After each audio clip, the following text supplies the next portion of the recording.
What's up? Welcome to tonight's live stream. I came and call it today. I just got out of my last meeting for the day. Late day. I had a call with a client from Japan, or in Japan and Singapore, so had to be up because it's a 12-hour difference between Singapore, and I think it's a 10-hour difference between here and Japan. But yeah, hopefully everybody's doing all right. You can try to get this on the right screen right quick. This is the last day that I don't have a Vision Pro, so I'm actually kind of excited to be able to actually begin developing the thing that I tried to develop last week. I discovered, I discovered that you can't develop Vision apps without the Vision Pro, which kind of sucks. The simulator in Xcode does not have access to world tracking or world sensing, and you need those two entitlements to be able to, deliver the Vision Pro experiences, as they say. So yeah, mostly just going to be looking at SDK stuff, maybe looking at ARKit, and getting a feel for what I need to do when I get my Vision Pro. All right, so I've already started working on the app, all that kind of good stuff. I've even talked to some folks about the app, and there's some interest, surprisingly. How come I don't have music? What the hell just happened here? Oh no, we can't play Michael. Nah, we can't play Michael. Let me get this to work again. For whatever reason, it's not working. It's really annoying. Let's try it now. All right, cool. I think we're good. I'm gonna switch over to my screen. I still have work up, but whatever. It's docs. Y'all can watch docs. It's all right. For whatever reason, I still don't hear music. So I guess I got to figure out why Apple Music is so trash. Oh my gosh, I hate Apple Music. Yo, what's up, Casual Economist? How you doing this evening? I am over here struggling to get basic stuff to work. Yeah, like none of my music is playing. Oh my gosh. Leave it to Apple to have everything not work. Oh shit, I have stuff that maybe I shouldn't show.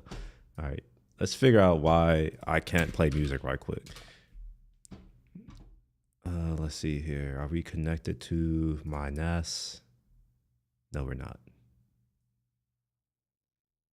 I didn't know I had music on my NAS. I thought I had music on my computer itself. Is that not the case? Let's see, music, media. Oh, okay, look at that. I guess it is on my NAS that I can't connect to. Let's go to media. Yeah, cool. Now let's see if we can get music to play this time. None of my music is playing. Here, I want to show y'all what's happening. Here, look at this. This is kind of insane. All right, I'm going to play this first thing. I'm gonna just say shuffle. It plays this, and then I'm like, next song, and it just like, nah, we're not doing that. Which is interesting. It's almost as if I don't have music on my computer anymore, as if I may have deleted it on accident like a dumbass. I probably did. Oh my gosh. Oh man. All right. This stream is not turning, it's not starting good. Video, music, chill. No, it's definitely here. I definitely have music here. Maybe we're gonna do no music in this stream. Maybe that's the only way. If we're gonna be dealing with this, let's try this right here. Look at that. My music doesn't work. Man. Show and finder. What the hell? All right. What in the world? Oh, you could hear music? Why can't I hear music then? I mean, I can hear the first song, but that's not what I'm not trying to listen to the first song over and over and over again. To be honest, I hate the music that I have playing in my streams. I actually hate it. The only reason why I play it is because YouTube is trash these days. You can't play actual music that's good, so you have to play this shit right here. So that's what I do. But No. Okay. Sure. So the music is on my computer, but I can't play it. This is the future. This is giving me second thoughts of wanting to develop for Apple's new platform if they came and have a music player that works correctly. Oh my gosh. I don't even know. I'm upset now. I'm not singing, bro. Like, we're not singing. I'm not about to make music. Although, like, real talk, I have thought about making music, because every stream that I do, inevitably YouTube is going to copyright. It's not a strike, but it's like a copyright something on all my streams. Even though I have licenses for all of this music that's on my machine, and I pay for it. Like this one here, I pay monthly, and yeah, still. I think what I'm gonna try is, let's just try to create another playlist. Maybe that'll work. Probably not, but you know, may as well try. We'll select all of this and just drag it in and see what happens. There are duplicates being added. Would you like to add? So you know that they exist. So, oh, okay, sure. We saw on stream live that it didn't work. It works now. That's crazy. You got to have some type of music with a code stream. Yeah, it's working now. Y'all saw it. You saw it, right? It wasn't working. And now all of a sudden it's working. All right, whatever. Fuck it. I don't care anymore. I'm sick of it. Sometimes I hate Apple. Like, real talk. Even though I love Apple, a lot of times I mostly just hate them. I don't understand how the world's most valuable company could produce software this trashy. And I mean that. Like, even Mac OS, like, let's be real, Mac OS wasn't technically developed by Apple. Like, the underpinnings of it, that was Next. And then Apple bought them to bring Steve Jobs back. I don't know if y'all know the history of this, but yeah. Anyways, we got the music going. We sounding all right. We chilling. We vibing. And we're about to figure out some stuff. I've been doing iOS stuff most of the day, so I'm already frustrated from that. Like, iOS stuff is just, oh my gosh, dealing with Apple and their crap, it's the worst. All right, let me close some of these things, recover some CPU resources back so that we can do fun, interesting things. All right, I think we're good. All right, cool. All right, we don't need this. Yeah, we don't need this. We don't need that. In fact, we also don't need this either. So I guess y'all are about to see that I shouldn't be admitting this online, but whatever. I was looking at a new Lamborghini. I'm thinking about getting a new Lamborghini. I'm not even joking. Yeah. I promised myself that, like, when I bought my Tesla, I was like, you know what? I said, William, like, let's see if you can just have like a regular car, something that's not extra, something that's affordable and all that kind of crap. And I was like, I tried to do it for 3 years. That's the goal. So the Tesla that I have is at least for 3 years. So I was like, all right, I'm going to have this car for 3 years. And if I accomplish this, and this would be an accomplishment, this will be the longest amount of time I've ever owned any vehicle other than my GT3. I owned my GT3 for like 2.5 years, but I ended up selling it because I was under the impression that my 992 was going to come, and then I got screwed by the dealer.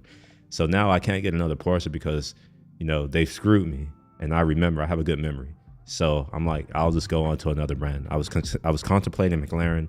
I kind of want to stick with the Germans, their engineering. So Lamborghini it is, probably. I was also looking at the Corvette Z06 with the Z27 package, but we'll see. Kaz was like, don't badmouth Apple. You're like iJustine. Get all my Apple news from you.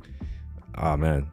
Well, I can start talking about Apple news. I think the market for Apple news is kind of saturated though. The person who I used to watch, who covered Apple, this was back in the what's that show? Twit. Have y'all heard of Twit? It was part of the Twit network.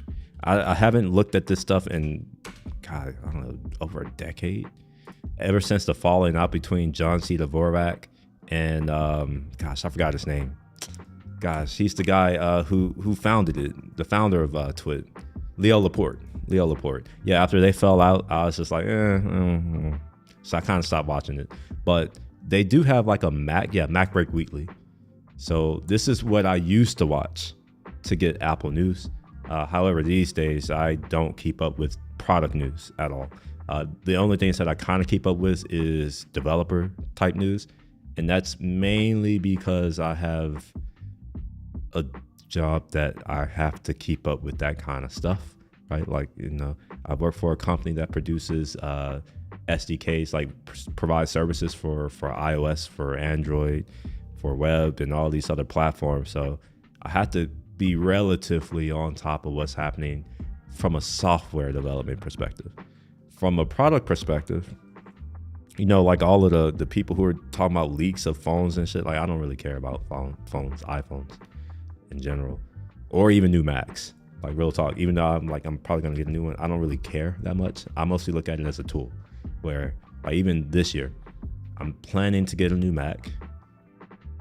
I don't know, I may wait till the M4 Ultra comes out, depending on what the M3 Ultra looks like. But when I buy these new Macs, it's not because like normal people who they just want a new computer. It's because I'm typically running up against the limitations of the computer that I have. And I'm running up against the limitations of this M1 Mac already. And it's not even been like a full 2 years, I don't think, which is crazy. I thought this would last me for 3, maybe 4 years. And to learn that I was wrong, it's not great because this machine was expensive. And I don't think I'll be able to recover anywhere what I paid for it. But that's neither here nor there. I'll put it over there as a server computer and I can run models and shit on it. But yeah, go check out whoever these are. Like I said, I haven't watched it, so if it sucks, don't at me, I told you I don't really watch it, so I don't know. Anyways, this is what I was looking at. The Serato. It's the what do you call it? Guys, how do you explain this? It's the off-road version of this car, of the Huracan. Let's do cookie settings. Thank you for the EU, by the way. The EU is the reason why every website is now a pain in the ass to use. I'm actually quite tired of the EU, to be honest. They are starting to, put their fingers in places that they don't belong.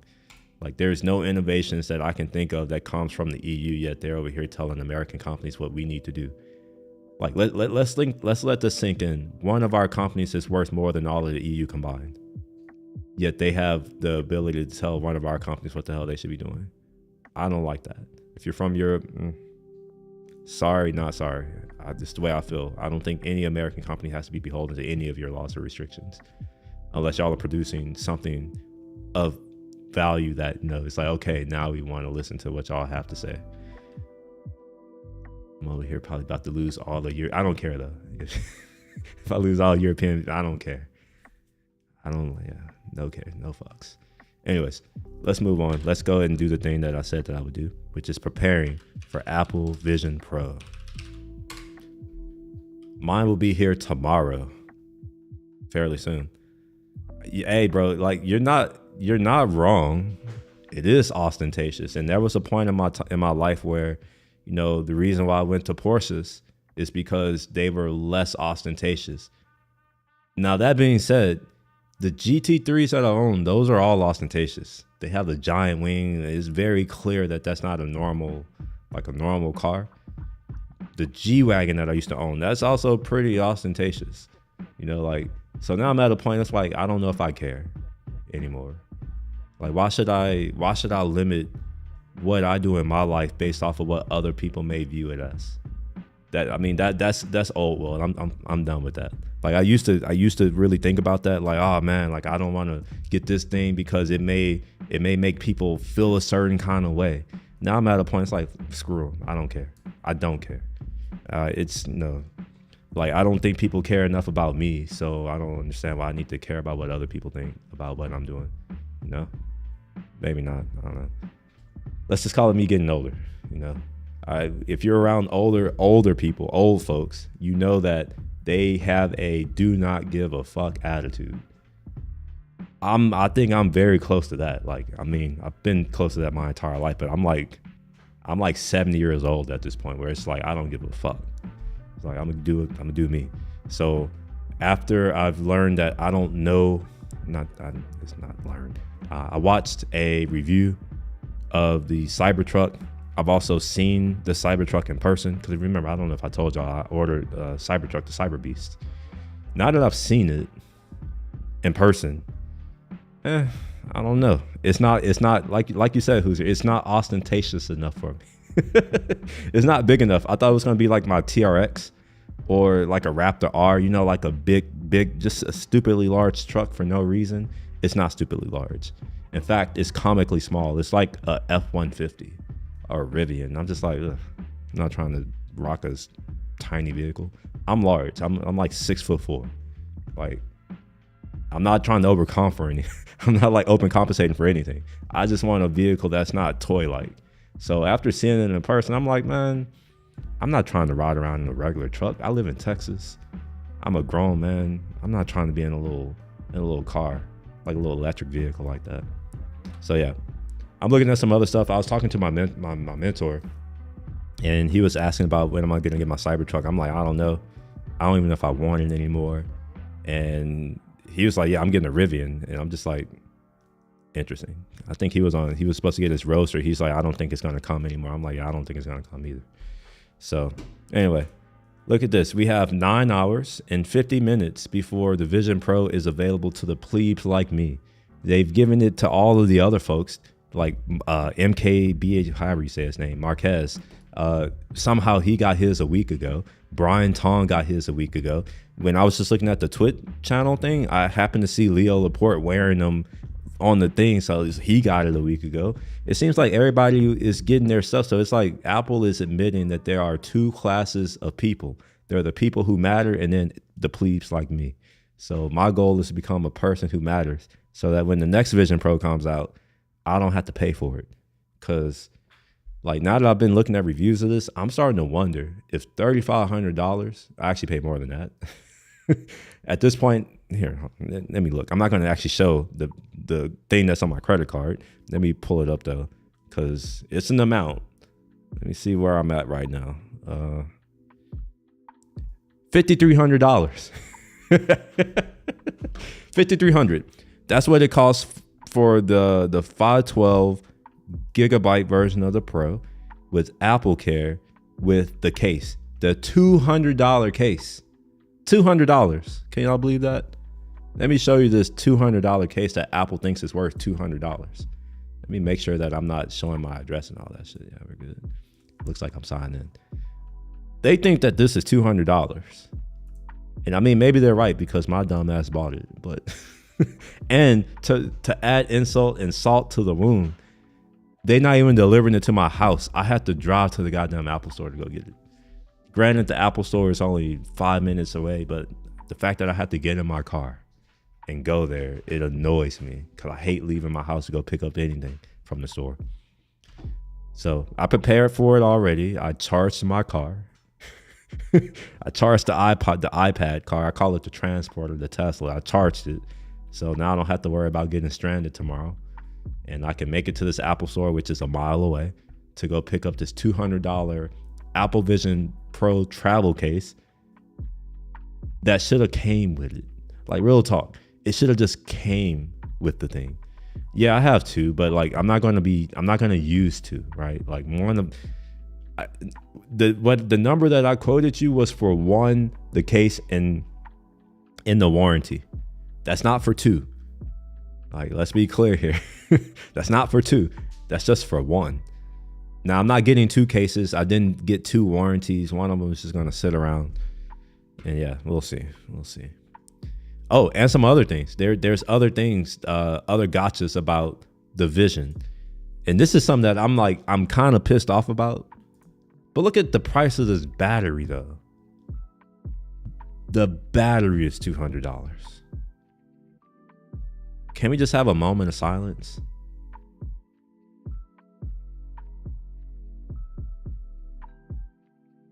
How in the hell is this battery worth $200? Is it like a 50,000 milliamp hour battery? They don't even say. Look at that. In classic Apple fashion, they don't even tell you how many milliamp hours this battery is. This is classic Apple. Apple at its finest. If you want to create a multi-trillion-dollar company, here's your case study. Just do what Apple does. Treat your users, your most loyal users, like shit. That's the surefire way to get to a multi-trillion-dollar company. Honestly, it's a little bit like a slap in the face, because I am a Apple user since since like 6 or 7 years old. I'm now almost 35. So I am not new to Apple or the ecosystem. And for the most part, I get all of their new things. For the most part, not everything. I didn't get an iPod. That was stupid to me. Yeah, it's insane, but it is what it is.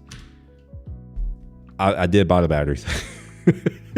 Like, I'm talking all this shit. It's like, I did do the things, but I feel a certain kind of way about it. And another thing that I feel a certain kind of way about, the new Apple Vision Pro, from what it seems like, it's not compatible with my 2nd generation AirPod Pro 2s.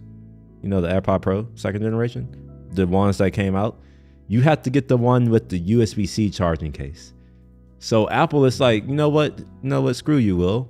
We know you paid $250 for these AirPod Pros 2s after spending the same amount for the first 2 that you bought, because I had the first one and I lost it and then had to buy another one. Now they're saying, hey, well, we need you to go spend an extra $250 and get the one with the USB-C charging case.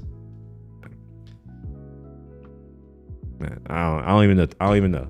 I'm over here about to talk myself out of being an Apple person. I might have to go back to Linux. I used to use Linux. I'm not gonna lie, because it's closer to Mac OS than Windows. Like, it makes sense to me, because remember, I've only been a Mac user, so Windows is just like, I only use Windows for like Excel and Visual Studio, the original, the good Visual Studio, not Visual Studio for Mac, and not that text editor that's slow as hell. But yeah, let's look at this Vision Pro. We don't want to look at accessories. Where's the Vision? Let's look at it. Let's figure out how this is so pro. From what I've seen, it's heavy. It's 650 grams. I know a little bit about kilograms. That's over a pound. I think my iPad, this giant iPad right here, weighs about that. So I'm actually interested to see like how this is going to work for someone like me who's going to be trying to develop an application. So I'm going to have to take it on and off. Excuse me. I can't sit here at my computer and use it, because from what I've seen, there is a huge limitation that I wasn't expecting. When you use it as the display for your Mac, you can only use one display. Just let that sink in. There's only one display. That may be okay for, all those people who their only computer is a laptop. Those are consumers. No, we're not the same. I'm not the same as a regular consumer. I'm a producer. I provide value. I don't just consume value. So the fact that when I get this, I can't actually use multiple monitors, that means that when I'm sitting here at my desk trying to develop my app and I'm trying to test things, I'm going to have to be plugged into a wall. That's number one, because the battery only lasts for 2.5 hours. And I also have to plug the battery into the wall. That's stupid to me. You have to plug the battery into the wall and then you plug the battery into the headset.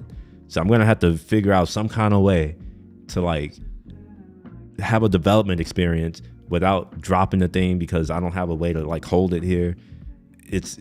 I'm now starting to think about the logistics of how am I going to actually develop for this? All of the reviews that I've seen on YouTube so far, it's just around consuming content. I'm just like, what people earn the kind of money where they can spend basically my 77-inch OLED TV around? I mean, obviously it's a little bit cheaper than that, but still, it's $3,500 starting. I'm going to argue that most of the people who earn that kind of money, who can just blow $3,500 whenever, chances are they produce things. So it's just like, I don't know. I have some issues with, with the thing already, and I don't even have it yet. But you planning on doing a pro? Of course. Yeah. I'm gonna do it tomorrow. So, I'm not gonna do an unboxing video. I think those are stupid and low value, and I know they get a lot of views, but I don't care. A view from someone who I don't know if I respect is not worth anything to me. So I'm not gonna do an unboxing video. However, I will do an unboxing on the stream. That's a little bit different. Like, I'm not gonna go out of my way to like do a whole video of me taking something out of a goddamn box. It's like, who cares? I know some of you care, but I don't care. And there are other people who do that kind of shit. So like, you can watch them for an unboxing. What I'll be doing, on my stream is, I'll unbox it, all that kind of crap. But it'll be mostly like, what is the setup experience like? What is it like to get this thing set up for development? Can I, get notifications? That's the first thing I'm gonna try, because I don't know if y'all know, I happen to work for a company that produces SDKs for iOS. And, I learned the other day after we upgraded Xcode to Xcode 15.2 that there's now a new target called Vision, in parentheses, and iPad OS. So what that's telling me is that the window group stuff, that should work. I should be able to receive notifications, via iPad, iOS apps, that kind of thing. But what I'm more interested to see is what do notifications look like when they are targeting Vision OS? And I don't know, right? Man, that may be, you may respect it, but like, I wouldn't respect myself if I made an unboxing video. Like, I wouldn't respect myself afterward. I would have to go and just be like, what the hell have I done in my life? How far have I fallen? To where I literally have, like, I take my camera and I dedicate hours to recording me taking something out of a box.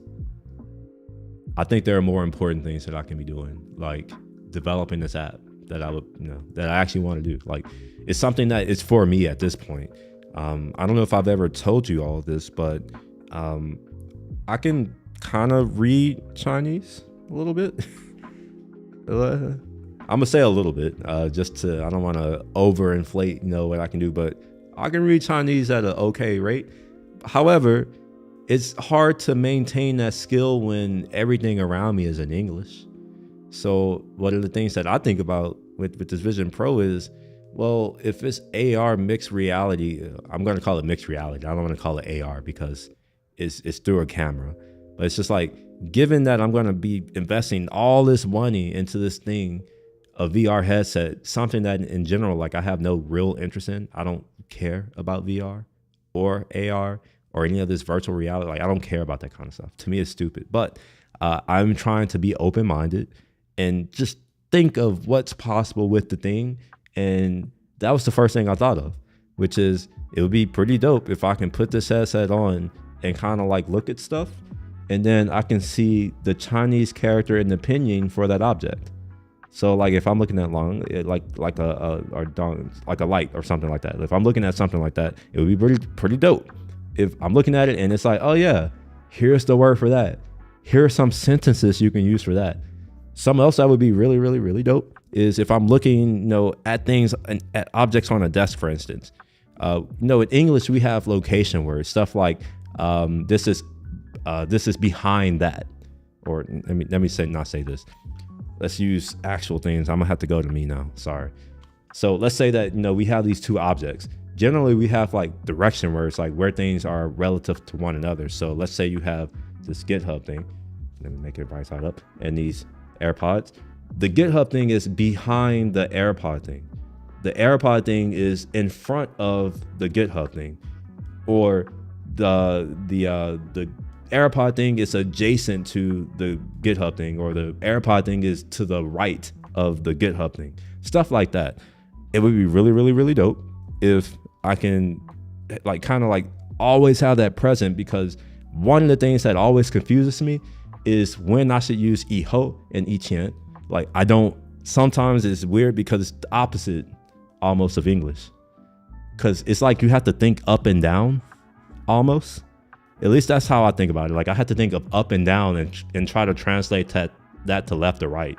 So in Chinese, and I don't know if this is actually right, this is just my thought on it. If you have something that appears above something else, that's before. And like, you may be like, oh, that's easy. It's not easy to me.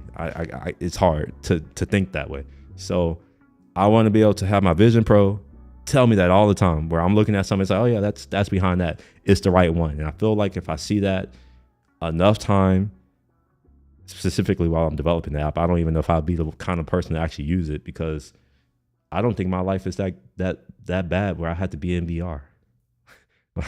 Like, real talk. I'm over here thinking about getting a Lamborghini. It's like, my life isn't that bad. So I don't know if I want to spend all my time in VR. However, I will happily spend my time in VR to develop this thing.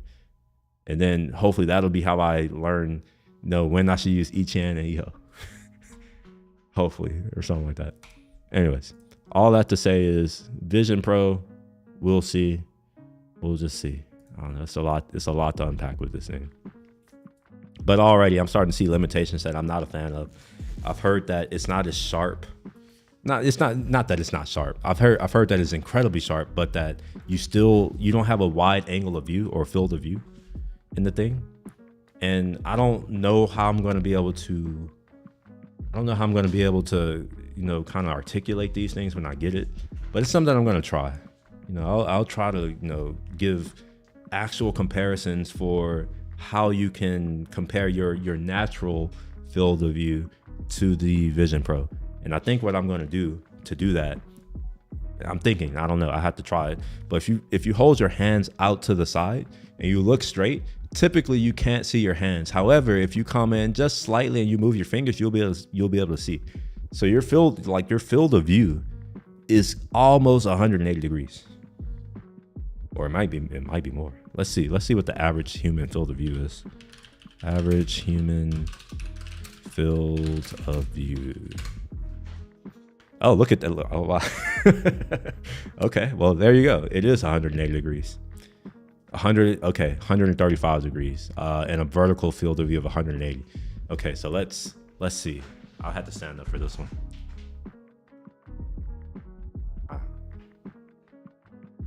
Mine's definitely not 180. It's maybe because I'm old.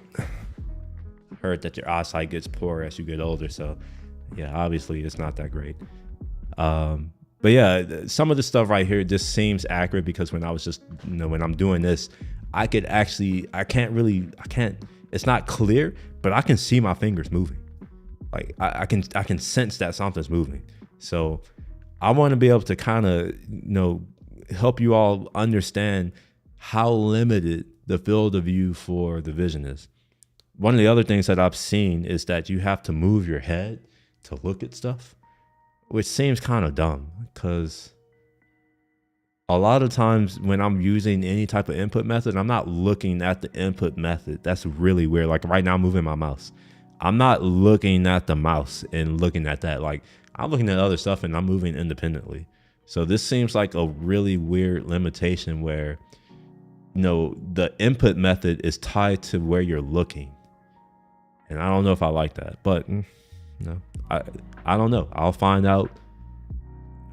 I don't know, maybe in like $15. I don't know, maybe. We'll see. I got the shipping notification. It's like it'll be here tomorrow by 7 p.m. Generally, Apple ships their stuff to my house at around 12 to 1. The latest I've ever gotten anything from them is 1. I buy enough Apple products to, let's pretend I buy enough Apple products to have a sense of when I should get something. All right, let's go back to here.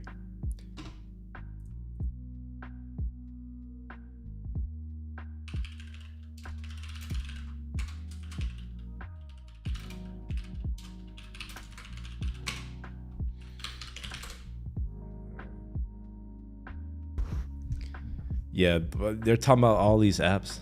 Yo, what's up, Slater USA? See, evening. Where are you based at? I know you're in the USA, but what part of the USA are you? Are you West Coast? Are you East Coast? Are you Best Coast, aka Gulf Coast? The Gulf Coast is the best coast. Oh, SF? Okay, all right. I spend a lot of time in SF actually. What part of SF? Or wait, do we know each other? Do we know each other in real life? If so, my bad, bro. Like, I just see a handle. Nah.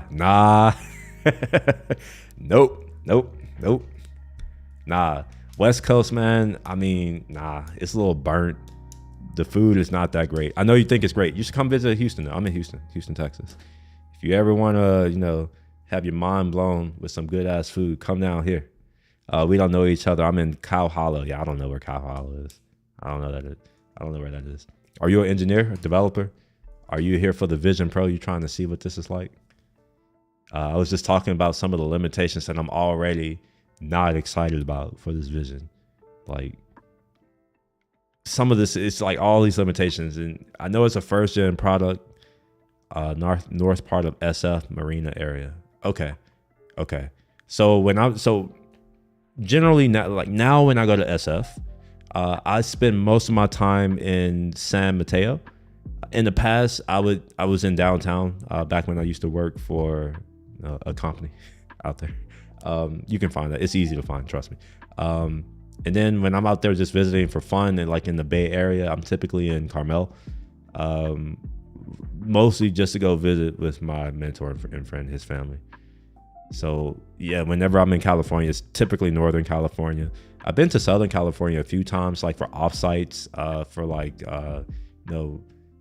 family type event type stuff. Not my family, but like a friend's family. And I went to LA once. No, that's a lie. I went to LA 3 times. 2 of them was because of an interview. This was back when I used to do this hack, a travel hack. I don't know if you could do this now because we have Zoom and all this stuff. But when I was younger, one of the things that a lot of these companies would do is when you got to your final round interview, they like to do that as an on-site. And because I interview relatively well, I would get a lot of on-sites. And I knew this, right? So I would use that as my way to travel the United States for free. Like they'll cover my airfare and I'll get like 2 days of hotel time. So it's like if I spend another 2 nights there, like it's insignificant cost. So there was a point where I was applying for jobs, doing interviews so that I can travel for free. Little pro hack tip for you. I don't know if you can still do that these days, but when I was younger, you could definitely do it. Yeah. They fly you out. Unlikely to happen. Yeah, you're right. Unlikely to happen these days. Hell, you're probably lucky if they call you back or whatever. That's if you apply. For the record, if you are the kind of person who applies to a job, I have news for you. You're doing it wrong. The way that you apply for a job is to go to LinkedIn and connect with the teams, talk to them, and then figure out who you need to talk to. Talk to them. Do that. Get to a person because people are easy to deal with. Machines are not. You don't want to be stuck in the ATS. You don't want to do that. Yeah, everything is remote first only. Yeah. It kind of sucks because I have discovered that people are using ChatGPT for their interviews. Did you know that? And I thought it was fake until I started seeing students use it. I went to the tea shop the other day and I saw a group of kids and they were all on ChatGPT, the free version. They're all on the free version of ChatGPT. And they were doing their homework with ChatGPT. I'm just like, these are our future. It's kind of scary. By kind of, I mean it's very scary. All right, anyway. So one of the, I'm noticing that the way that they are marketing this product, look at this. The first thing that they're showing you is apps, but what they're not telling you is that these apps are mostly Vision, iPad, OS, and iOS apps. So while you could have all these different apps available, if you wanted to use it like me with your computer, well, you're SOL. You're only going to have that one screen. The fact that you have to do everything with Safari is concerning to me because, in my opinion, Safari it's not the worst browser, but it's definitely far from the best. Let's see. Last org I worked for, they put every part of their comms through ChatGPT, news, blog posts, the blurb under their dumb Instagram post, shove it. GPT with some pump it up. We're like the last generation with it. Well, you want to know what's great? I know it may seem bad, but look at the bright side. That's less competition for you and I in the future. Once people realize that ChatGPT and all these tools don't necessarily make for great content, it's all new, right? So we haven't. It's new, so we turn off a lot of our a lot of our critical thinking. We're just, oh, this is awesome. And it is for, to some extent.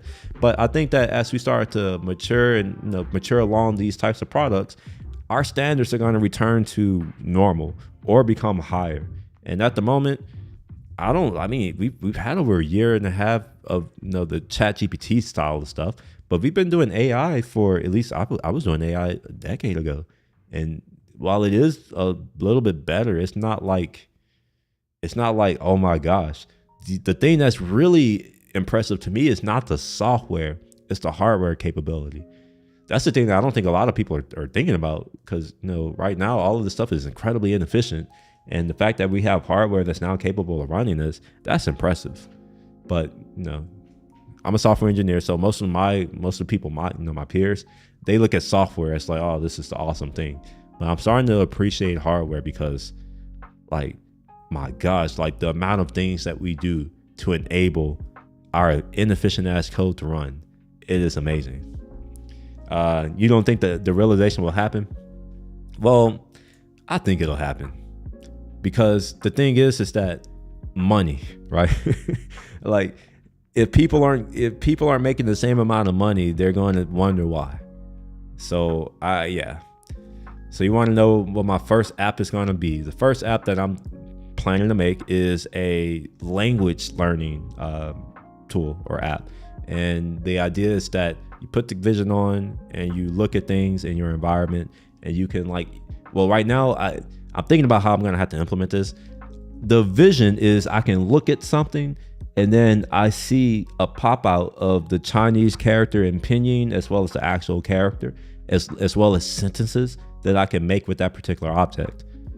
That's the vision. Now, I do understand that doing object recognition, that's adding a little bit too much sauce into the mix too soon.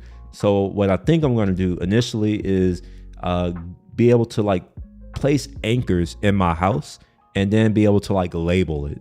So it's let's say I'm looking at my refrigerator or whatever. I can look at the refrigerator, pop an anchor there, and then put the word, what the word is in Chinese. And I'm thinking of also making a game type of thing, where it's it presents you with either a word, or maybe it says it out loud, whatever the word is. And then you have to go and find that object, right? So let's say it's I don't know, like a chair, or like a base, something like that. And I had to go and look for that in my house. So stuff like that. And I think it's a really cool use case, because one of the things that's really important with a language, with learning, is to be immersed in it. Now, that's hard to do when you live in certain countries, or if you live in certain areas. And I think that, if by using this Vision Pro, let's use the thing that, the whole thing is that it takes you out of your environment and puts you somewhere else. So I'm well, why not, augment where you are with that type of stuff, so that you can now, see the words, and maybe you can hear the words, that kind of thing, a little bit easier. Does this make sense? Maybe a little bit. By the way, it's not like I've actually done a full, like a product. I haven't actually gone and really thought deeply about how all of this is going to work. It's just first thing, I'm gonna do that. And I have talked to some of my coworkers they're product folks, and they're actually interested, and they express interest in helping. So that'll be great, because I don't like having to think about stuff like that. I have big idea, and then after big idea, it's just okay, I would prefer someone else kind of break down, well, here's what you should be thinking about, or here's what you do, that kind of thing, and I can just go build it. I'm coming from a place where I had to do all of that alone, and I didn't like it. So at this point in my life, I do appreciate having other people who can just be hey, Will, go do this. So that way I don't have to think, I'm lazy, and I'll just go do the thing. So I've been trying to build that. I'm kind of looking for a life manager, someone who could just be William, you need to go do this. And I'll just be okay, I'll go do that. It's being told what to do, but not really. Because I could be potentially hard to manage, because I also have the things that I want to do, that kind of thing. Anyway, I'm also just looking at how this is marketed. So we're looking at, you can do theater, I don't really watch movies or content like that, which should make sense, right? If I were watching movies and content, I wouldn't be here, right? Like, just think, I mean, that should make sense. I wouldn't be here streaming if I were over there watching stuff. I have that on just in the background. I never actually over there watching it. Yeah, so it's like immersion entertainment. And to me, this in the moment, again, photos and videos, I don't see this as meaningfully different from watching a movie. It's the same thing. But nonetheless, I have started recording Vision Pro content on my iPhone for the past week. I wish that I could have did it while I was in Lake Tahoe. That would have been amazing, but I don't think that I had the version of, oh wait, maybe I did. No. I don't think I had that version of iOS yet. I didn't get it until I came back home. So I missed an opportunity there. So that's one of their use cases. Connections, FaceTime. I barely use FaceTime now. What is this? Make meetings more meaningful. I don't know about all that. The thing with this is that, like, for the persona thing, I've seen it. The persona beta, I think personas beta. Let me pull that up. Persona. Man, I can't type. Personas beta, I think. Excuse me. Oh, this is Amazon. We don't want Amazon Vision. Yeah, this right here. This looks disgusting to me. And I think these people who are like, oh, this is kind of impressive, I think they're just saying that because they get the stuff for free. They have to, they have to say it. I don't. Like, I paid full money. I paid damn near $5,500 for this. I'm talking all the shit. So I think this is why Apple, they gave it to their, they gave it to these people so they can control the message. They know that these people aren't going to really say anything, anything really critical. But I don't know, for sure I'm saying critical shit for the amount of money I paid. Like, for $5,000, this ain't it. This is not it. And I don't see how they're claiming that this is going to be a more meaningful meeting with my audience looking at an ugly ass persona instead of looking at me. Like, let's be real here. Like, you see how I'm looking here? Like, I'm in a pretty dope spot. Like, my camera's really clear. I think I look okay, when I groom myself. I'm going to the barbershop soon. But it's like, I don't think that this persona thing is going to make for more meaningful meetings.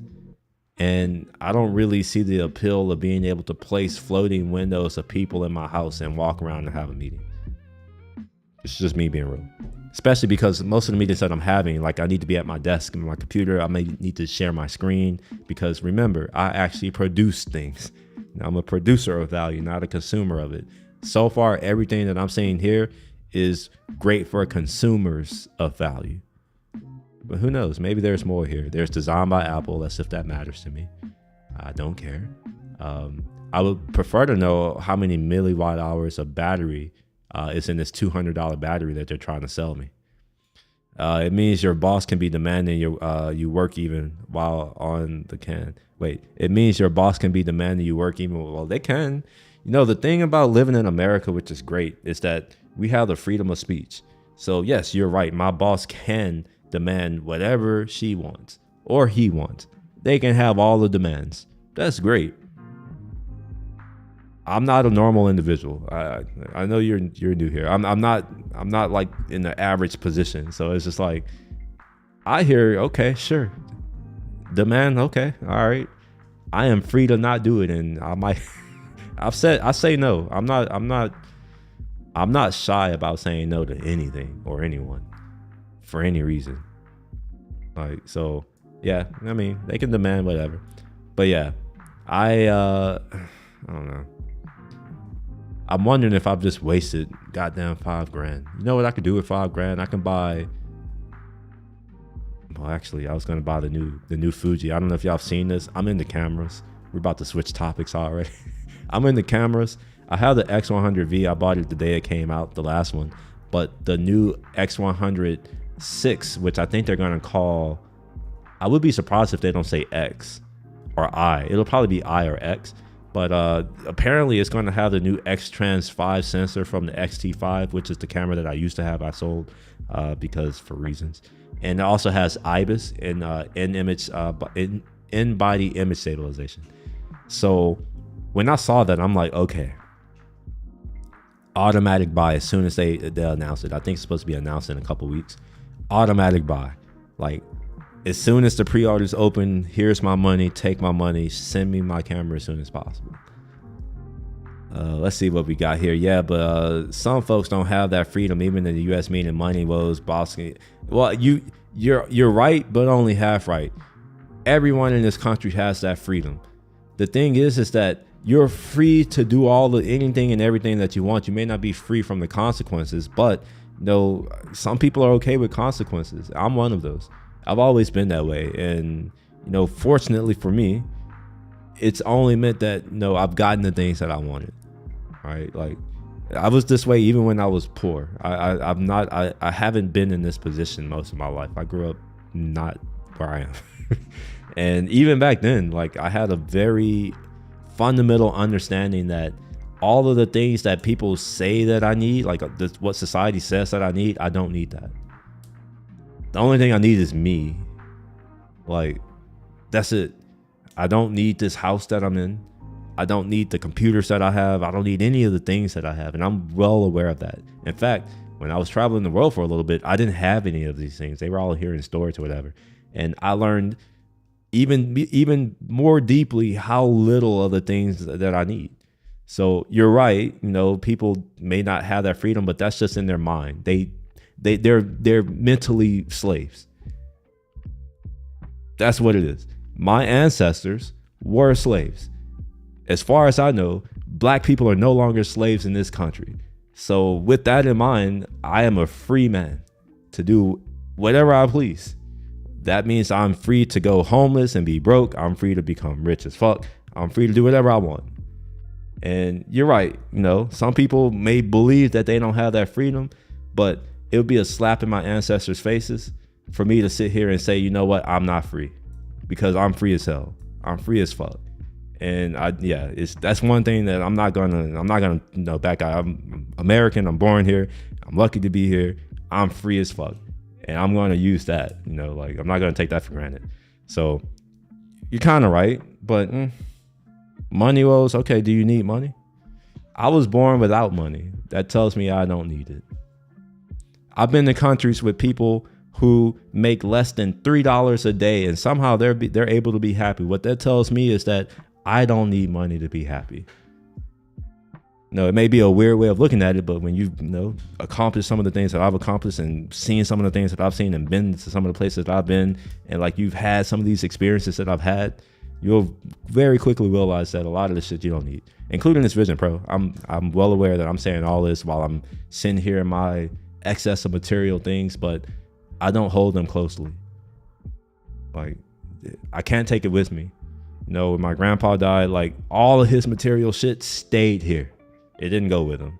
So I think the biggest finesse in this country is people being told that they need shit and then them believing that they need it. That's the biggest finesse. But you know what? It powers capitalism. Convincing you that you need shit that you don't need. I think the power is realizing that you don't need it. And once you realize that you don't need it, you realize that you're free as fuck. So yeah, maybe it sucks for them. That's all I'm gonna say. For those folks, sucks to be them. I wouldn't want to be them. I wish they were raised better to know that they don't need all the shit that they think they need. But that's neither here nor there. I'm good. Anyway, let's see what else we got with this Vision. So they got photos, music. All of this is consumption. The only thing that's for producing anything is Keynote. But let's be real, like, who really uses Keynote? Other than me. I do use Keynote. I'm not gonna lie. I use Keynote. I'm one of those. But I also make trash presentations, so that's why I use Keynote.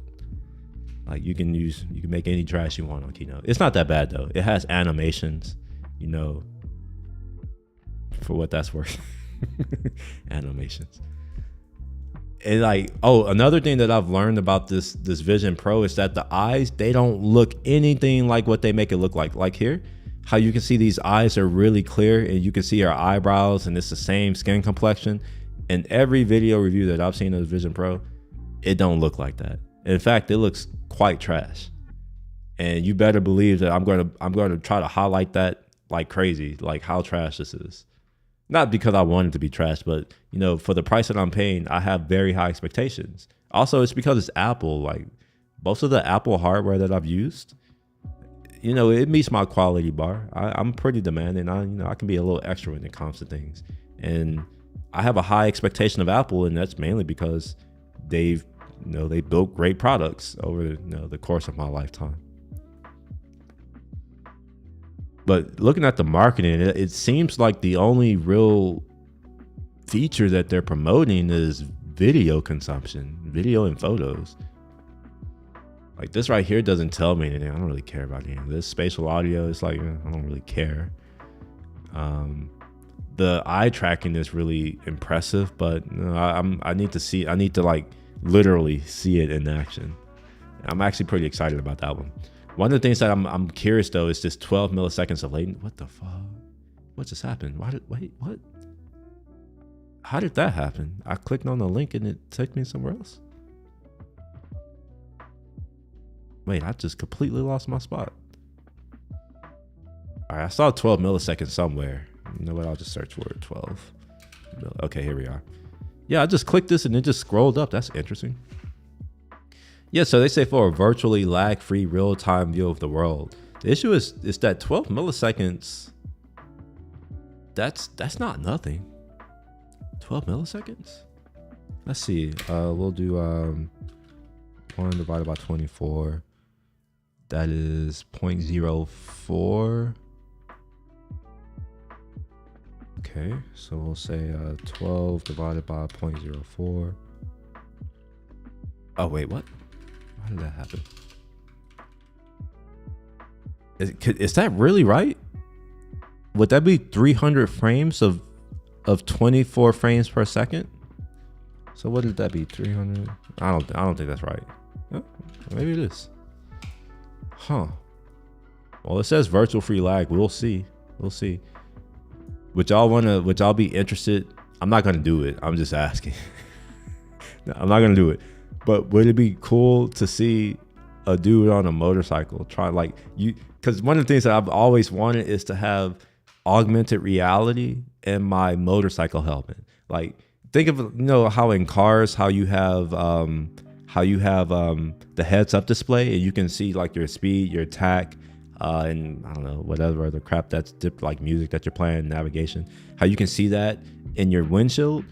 It would be dope if you can do the same thing but on your motorcycle visor.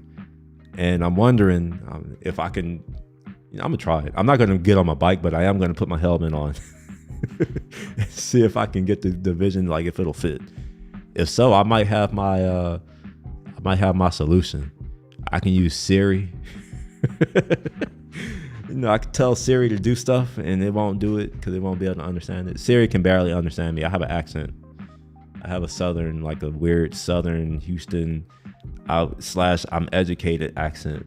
So it's like, it's all over the place because I grew up in the hood, but I was pulled out of, the school that I was in to go to like an all white school.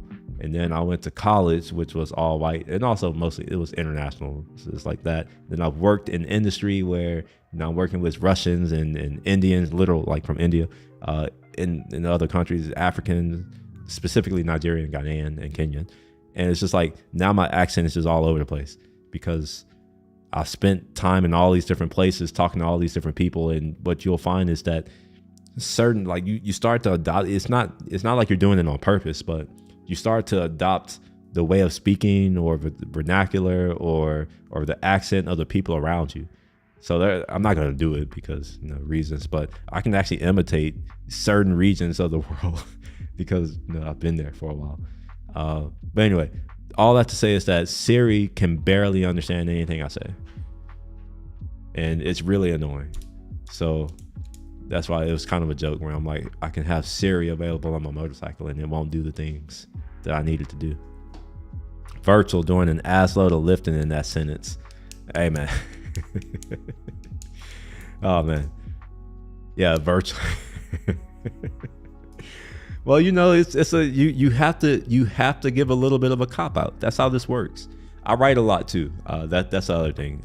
So I do a lot of writing. So I'm very well aware of like corporate speak where you use certain words, you know, to kind of like weasel your way out of certain things.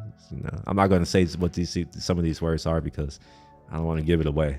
Cause I use them too. I work in corporate after all. So, well, I guess I don't work in corporate now. I used to work in corporate. So yeah, I know the speak. I know the lingo.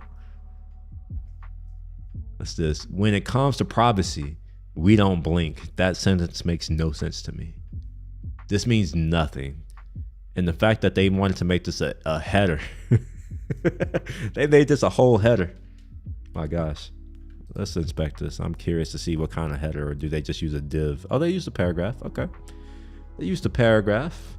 They're using font size of 80 pixels. Okay. I wonder what are the other things that are used. Oh wait, headline. Oh no, it's literally a section. Okay, so typography, section, headline. Oh, interesting. Okay, let's go back to here. Use AR to view Apple Vision Pro. That's interesting. So I can use AR. You know, I'm gonna do it. Screw it. We're gonna do it. Let's see what this looks like. Open this page using Safari on your iPhone. Okay, sure. I have to use Safari though. I can't use a good browser, so we'll use Safari. Uncompromising. Hey, do you want to just sit? We can do a roast, bro. Like, do you want to just sit here and go through their product copy and just roast this shit? Like, what are they saying? I'm down for it. If you're trying to do this, I don't like. You should, if you end up following me, bro. What you should know is what you're in for. I do a lot of shit talking, a lot, and honestly, like, you know, I'm gonna probably do more of it because I'm a little salty right now. I was dealing with some Apple issues earlier with their new live activity stuff. They have this new push to start token here. I'll pull it up. Push to start token. All right. So this particular property here. Well, first of all, note the documentation or the absence of it here. I'll open up so if you don't want to believe that this is the real documentation. It's gonna open. Wait, is it not gonna open? No? Hold on, this has to open. Open. Oh, I copied it like a dumbass, no wonder. All right, never mind. I was about to talk shit. I can't talk shit now. I was about to say, notice how there's a lack of documentation. It looks like I just need to build the documentation again. Let me see if I can do that right quick. Let's open up Xcode. Oh, another thing. I'm not done with talking shit. I take that back. How in the hell does Apple release a new iOS version? I think it's 16 or 17. Yeah, 17.3. Yet they don't have a simulator that you can download for this new version. How does that make sense? Or why in the hell? I know why, but like I hate it. So I'm gonna still talk shit about it. Like, why do I have to download a whole new version of Xcode to get the new version of iOS? Why? And all of Apple's infinite wisdom, how much are they worth? I need to figure out how much they're worth right now. Because like at a market cap or whatever the hell they have, why do I have to download a whole new IDE, which is already trash, just so that I can get iOS? Let's look for this. We're gonna look for Apple. Wait, seriously? You're not gonna do it? I could have swore it. Okay, I could have swore I selected that. Maybe I didn't. Look at this. This looks like a very high market cap. Just saying. Just putting that out there.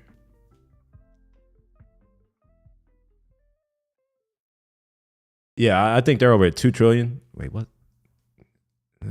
Sure, I'll install it, whatever. It keeps asking me. This is now the 4th time. It's like the 4th time, and I'm like, why the hell I want to do that? Yeah, Apple software appears to be in the shithole phase for the past good while in terms of quality. Why do you think that is? Because, you know, Apple software used to be really good. I mean, well, let's take it back. The operating system is still really good. I'm not gonna lie. There are some things that I don't like. I hate the iOSification of the operating system. Here's case in point. Let me pull this up. Case in point is this. What product manager at Apple was like, hey, let's change system preferences to this giant list where now you can't find anything. Whose idea was that? I would like to know. Or let's say I'll do video sharing right here, right?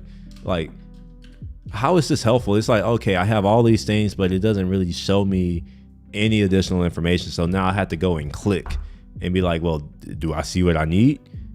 Yeah, I do, but these are all different sections. How come these sections don't appear here? It's stuff like that. It's just like, what were they thinking? Like, really, like, what were they thinking? Were they on meth? No, they weren't on meth. They were probably high on hypotenuse, like they do in California. Am I right?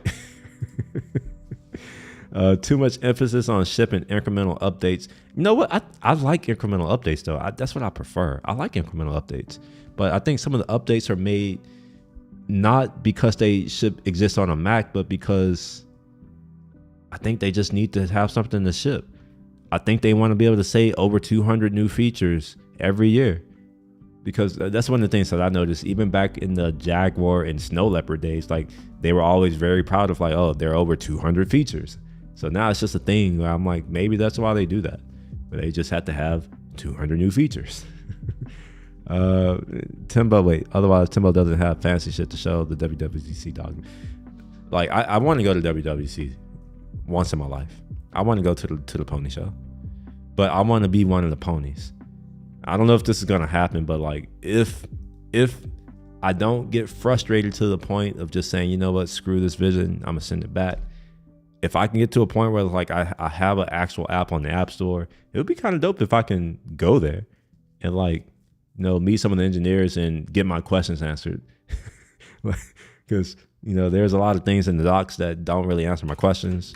And it would be dope if I can go there for free. Of course, I don't want to pay for it. I want Apple to invite me, to fly me out there, pay for the hotel, like all that. I don't want to pay for any of it. I just want them to send me there and be like, hey, Will, come here because you built this app. I know it probably won't happen, but you know, I can dream. Yeah, you think so too? They need to have something to show. I like a WWDC keynote that's 5 minutes. And honestly, I would like a WWDC keynote that's focused on the software and focused. And when I say software, I'm not talking about the operating system. I mean like the tools that the developers need, like Xcode. Let's make Xcode not suck. How about that? How come every time I open Xcode, there are no recent projects, even though I open Xcode at least 3 times a week with projects? How come it always says, no, you know what, let's prove this. I'm gonna open an existing project. Let's do file, come on now, fucking open shit. Let's do open. I know I can click the existing project, but I'm gonna do it this way, just to show. So we're gonna open up this iOS sample app. Okay, okay. We've opened the project, and I'm doing it live on stream so that we can all see that I've indeed opened a project, and it's recent, right? Well, let's all agree that I've recently opened a project just now. Let me close Xcode. All right, so Xcode is going, you know, let's prove it's going. And I'm gonna open Xcode again. No recent projects. You see the problem? I had to confirm Apple market cap, because market cap. Oh shit, it's more than I thought. God damn. I own Apple stocks. I'm cool with it. But shit, 2.89 trillion. So a company worth 2.89 trillion can't make a IDE that's aware that I just opened a project. This has been ongoing on this machine for 2 years, and it's not just this machine. It's the same as that machine over there. Well, y'all don't see it, but I have an M1 Max, and I also have an Intel one, and then I have an Intel one over there. All the same. None of them recognize the fact that I opened Xcode projects on them. So I'm just like, whoa, I don't understand. I have yet to hear a dev say anything good about it, bro. Like, Xcode is so bad. And honestly, the developer experience on Apple's platforms are just bad.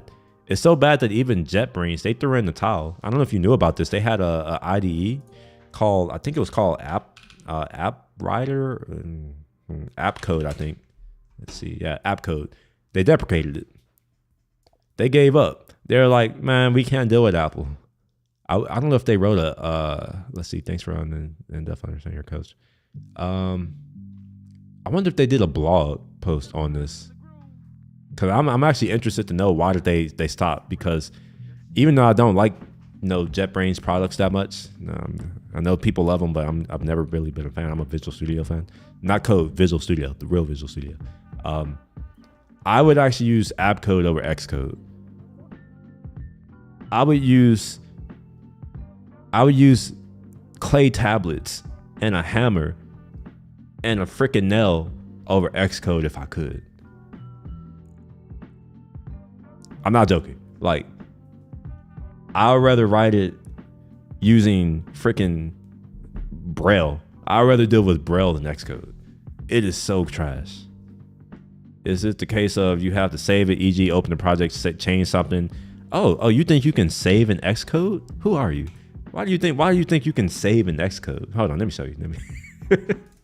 Here, let's do this. All right, so let's make a change to something. Come on, god damn it.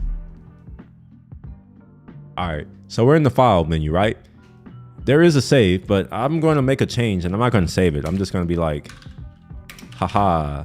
All right, so I didn't save it at all. It's not saved. I'm going to go out, come back, and it's still here. I'm going to close the app, reopen it.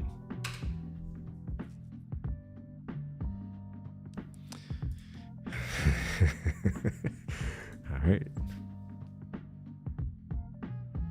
Notice that you still see it here? I didn't save it. I didn't do anything. It's still here. So you don't have to save. So nah. But it probably is some magic. You know what it is? It's probably that I need to have the magic mouse. I don't have the magic mouse, so I'm not touching it the right way. You can know you have to finger it a little bit, the magic mouse. Maybe I'm not fingering the mouse enough for it to know that it needs to know that I've recently opened the project. Maybe I have to use my fingers to do it. I'm sure you've seen the Apple mouse, the one you have to finger to scroll. Okay, but does it work if you save? Let's see. I don't really know how to save. I'm gonna do the thing over here. I'm gonna just say save.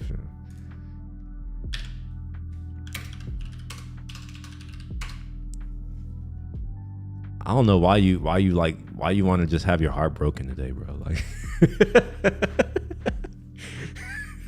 there you go. No, it doesn't.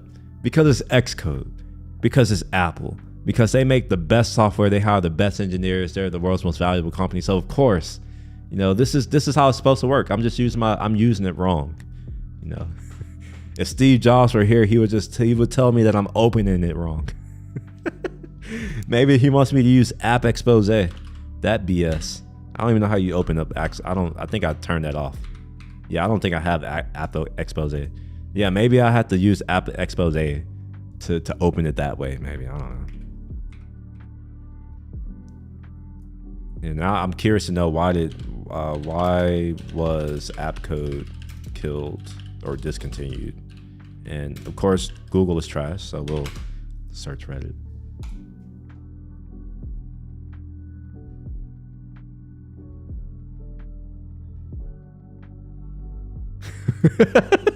Someone's asking a question. It's like, why are they asking this question? You shouldn't ask questions that make sense. Why does Xcode take forever to evaluate what you've typed and display a compile time error? It's like, come on, you should know better. It's because it's Apple. It's magic,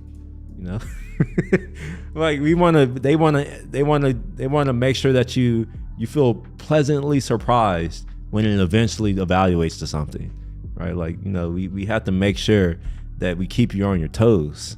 We don't want to give you the responses that you think you want right away. That would be too easy. We need to make our platforms hard to develop for, so you make good apps. You have to really feel the pain of your users. I think that's what they're doing. But I need to know why did they do it? Like, I'm saying that they've done it, but like, why? Here, yeah, impractical, yeah. I'm seeing the wildest answers in Stack Overflow for this. No reason. One answer is go to system, desktop, and dock, then see if you have recent documents. Wow, you got to go into the system. I'm gonna try it though. I'm gonna try it for content because, you know, why not? All right, so we're gonna go to dock settings. So we'll go to desktop and dock. All right, and then see if you have recent documents. I think I turned that off. I tried to, at least. I can't find it. I can't find it. I'm not about to read through this list of shit. I'm sorry. This is what I was complaining about. Like, I can't find anything. I used to be able to find things, but now because it's this giant list, you know what? Maybe I'll just type it. We'll say recent documents. I don't know if that exists. Apparently, when you type it in, it doesn't exist. So I think that's it's wrong. Send me the link. Can you send the link? Maybe if you can. I don't know if you can or not. You may not be able to, but if you can, send it. If you can't, yeah. Yeah, I don't know. Nah, I don't. No, I didn't send it. Okay, never mind. So I guess you can't send links. You may think that, oh, you have to do something in Twitch. I'm gonna be honest with you. I am not a great streamer, like real talk. The only thing I know what I'm doing is I know how to turn my camera on and do the stuff that I'm doing. Using Twitch is a little bit like using Xcode to me. I don't like Twitch. Not no, it's not the people. It's just like the website. I don't like it. I just don't understand it. It's like Discord. I don't like that either. I don't get it. Maybe it's just me being old and grumpy, but you know, I stream to it, but I don't really understand how it works. So there might be some moderation tools in there or something, but I don't have a moderator, and I don't want to be a moderator. So yeah, sorry in advance. But I don't know. Freaking Xcode. It's cool though. Like I get around it. The way I get around it is I just don't rely on this. I just know to just click open existing project and to go search for it. Are you a Mac user, by the way? Just out of curiosity. Do you use Mac? Because if you do, I might have some shortcuts that'll change your life, maybe. And maybe I'll do a video on it because I need to make some videos this week. Yeah, you know what? I'm gonna do this. I'm gonna put a marker. I'm gonna show how to do something, even if you're not a macOS user. Let's just pretend that I'm doing this for a video that I'm about to do. Oh, so if you're a longtime Mac user, you might know this, or you may not. If you don't, then you'll learn something, and hopefully I'll earn like a follow or a thumbs up. Not on Twitch, on YouTube. A thumbs up on YouTube. You can follow me on Twitch too. I'm trying to get to 256. But let me close this out right quick. And you could tell me if you knew this already. I'm actually interested to know how many people have known this. So first of all, I'm in Finder. I'm sure you already know you can open up a new window, Command N or whatever. I'm gonna center it. Now here's something that I think a lot of people don't know. If you press Command G, you can navigate and you can do tab completion, all that kind of stuff. So I can go to code and then I can say code and color, and then I can go to like my YT Slack bot and then I can do that. Did you know you could do that? Maybe you did. I don't know. Or did you know you can navigate through the file system? You can go forward, you can go back. Let's say that I want to open up a new tab. You know, you can go through all your different tabs and all that kind of stuff. And you can also go to your networks, and you can also enter a network like this. So let's say I wanted to go to like Hermes, which is my NAS. I can connect to it, and you can see, you know, I can go to my Plex server. I'm not going to go to that. I'm actually going to go to my photo server and then pop that in there. Ah, okay. Look at that. You did not know that. There you go. Command G. Is it Command G? No, it's not new. It's Command Shift G. Command Shift G. It's Command Shift G, not Command G. Command Shift G. In fact, here, let me put on my. I have. Here, I'll turn on my keycaster so you can see all of the different keybinds that I'm using.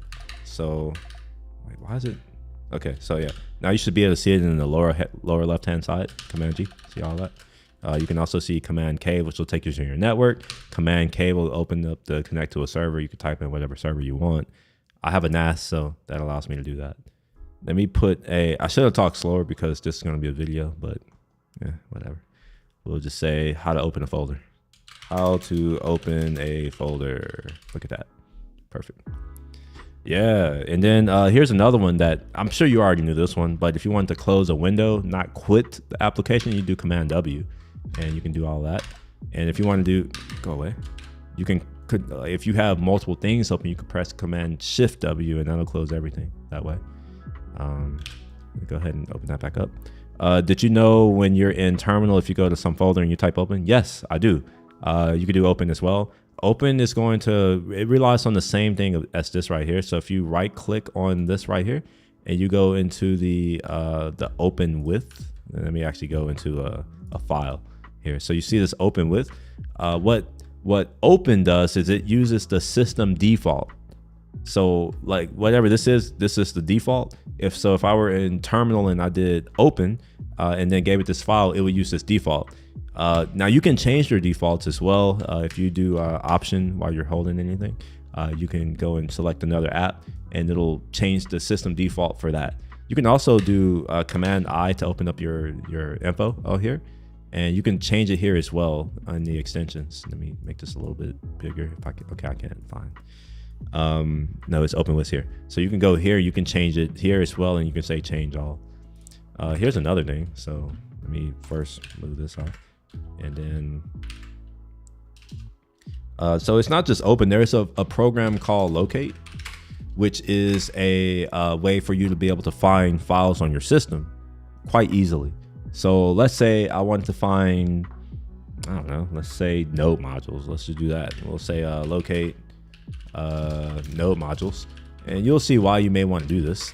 So here's all of the things on my system that uses node modules. Now obviously this is a lot of stuff, it won't fit in the buffer, so let's page this right quick. We'll pass this into less. All right, look at that.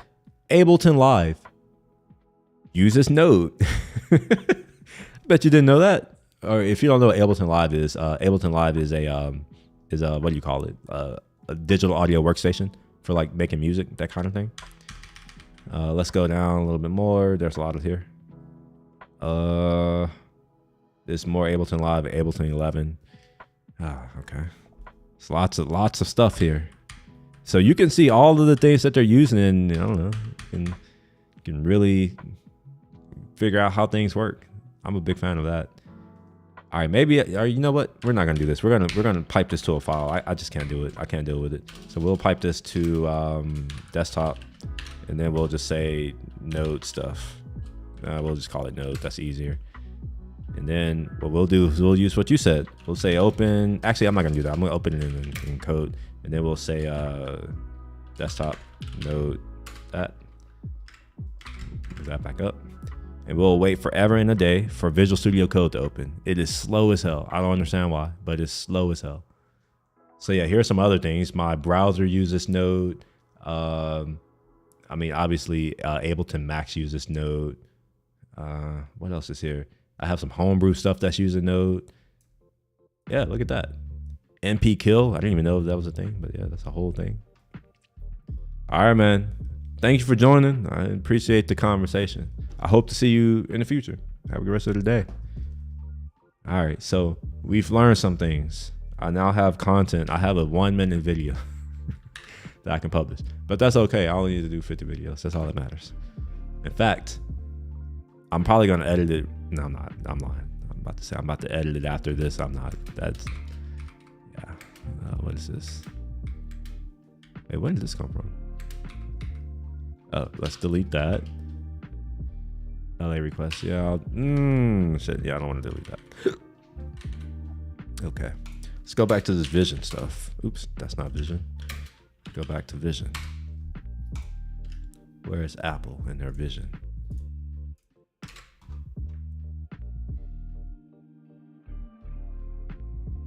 Okay, an all new platform, an all new world for developer. All right, yeah, sure, whatever. Let's look at it. I've already looked at this. It's awesome that I can't click on any of these things, but I do know that I'll probably be in spaces. There's Swift UI. You can't click it. Can't click Reality Kit. I don't think I need to use that though. Can't click AR Kit. Okay, sure. Reality Composer. I think I already have Reality Composer. Yep, I do. Unity. I don't plan to make any Unity stuff, but I do have Unity on here in case I wanted to do some Unity stuff. Plan for Vision OS. Whether you have an app, I don't have an app, or it's your first time. It's a lot you could do to get ready for. Yeah, I think I've done that, and then I learned that I can't do anything until I get my device. I can learn about Vision OS. Don't care. Feature articles, black box rebooting, and inventive puzzle. Wait, what? Black Box, rebooting an inventive puzzle game for Vision OS. Sure, whatever. Let's look at it. Is this an app that... No. What? Is this just a blog? Oh, it literally says article. Okay, I'm like, why are they wasting my time with a freaking blog? I just need to see like a project or something. Diagnosing and resolving bugs in your running app. Yeah, let's read this because I'm pretty sure like that's all I'm going to experience is bugs and stuff. So it would be nice to kind of have an idea of how this is working. This is for Xcode though. This isn't for Vision. It's not Vision specific.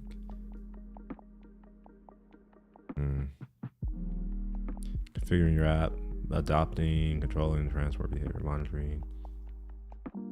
And you know what? Let's just go to the docs.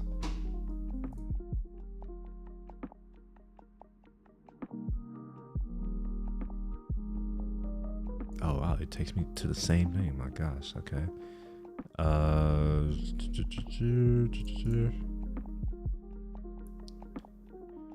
Okay. Reality Kit and Reality Composer Pro. AR Kit, this is what we need. Happy Beam, I don't think I can run this. Incorporating real world surroundings and an immersive experience. Placing content on detected planes.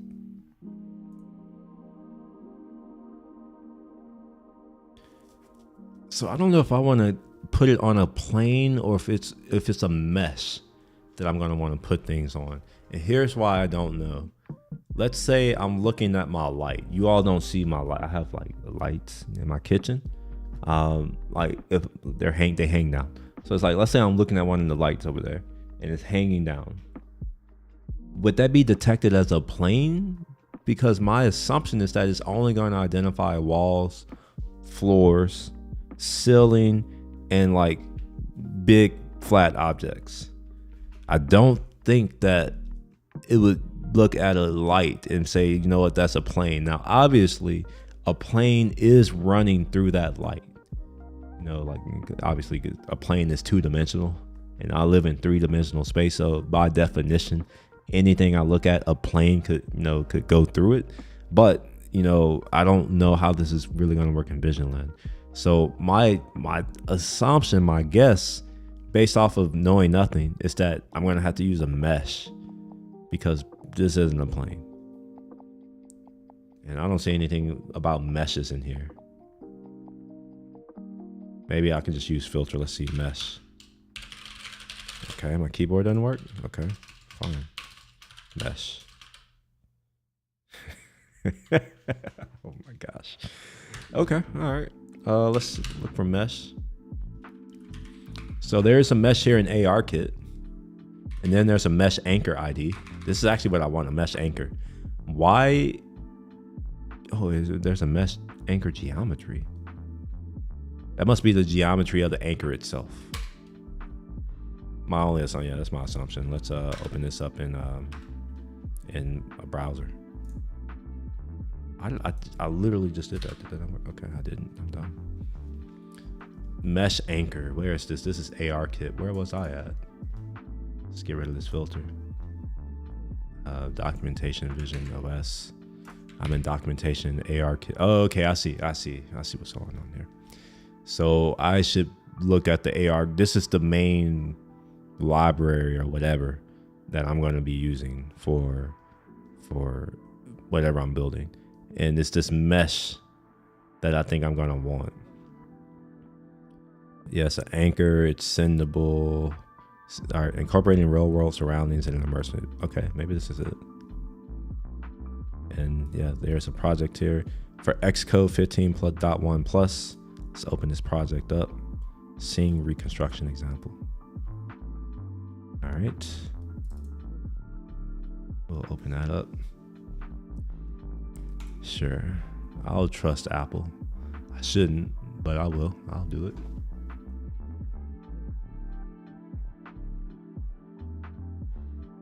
All right, look at that. Can I run it? Or is it going to require, actually, you know what I should do? I should go look here and go to info and see if it needs anything. It needs hand tracking usage. Ah, so this won't work locally. This is what I mean. Like, gosh, you can't, like, the simulator is basically useless.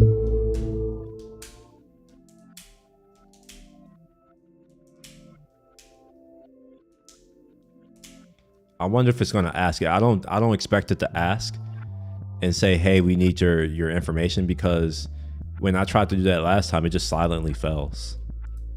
Do we get any logs? Yeah, here we are. They finally pop up days later. Let's see if we get a message or of anything here. No persistent cache on this platform. Metal GPU frame capture enabled. Okay. This is using private frameworks. GPU tools capture framework. Okay. Metal API validation enabled. Could not locate file. Default binary archive metal lib in bundle. I wonder what that means. I wonder if it's because it's in a simulator. iOS Surface connected. Class for component accessibility component already registered. Image-based light component already registered. Component shadow already registered. And then we get the USD import service. So USD is that new file format. It's not new. It's like in 3D graphics, it's basically using JSON for here. I'll just show it to you instead of me just saying what it made. USDZ. Here you are. So we'll look at the file format. See here, Pixar.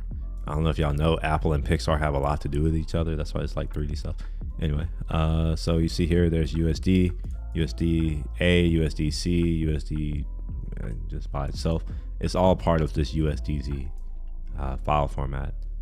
Purpose is, let's see, provides multiple features that could make it a compelling choice for 3D content delivery. Okay. I wonder if it'll give an example of a no. I don't think I have any USD files locally that I can easily show. So maybe I'll say USDZ example.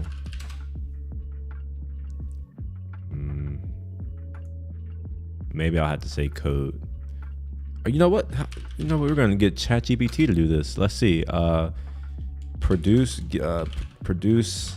a let's say a 30 centimeter, a small sphere, and in USDZ format.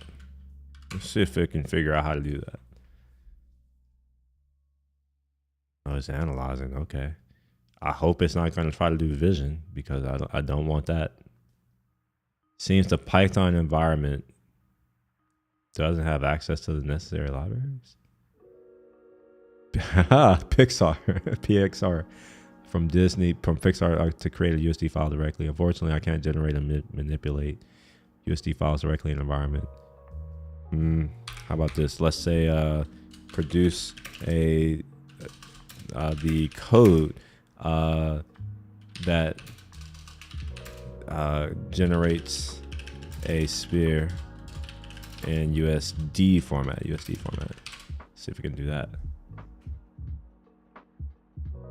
I don't know why it keeps trying to use Python, but okay.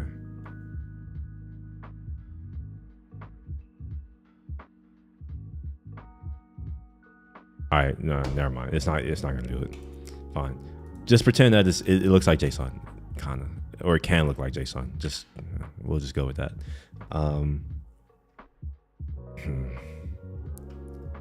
Actually, let's see. USD assets. Maybe I can just download something and then we can look at it. We'll look here. Sure, whatever this is, let's download it. Oh, whoa. Wow. Okay, I didn't mean to do that. Okay. I didn't know it would just download it. I thought it would do something else first. All right, let's delete these.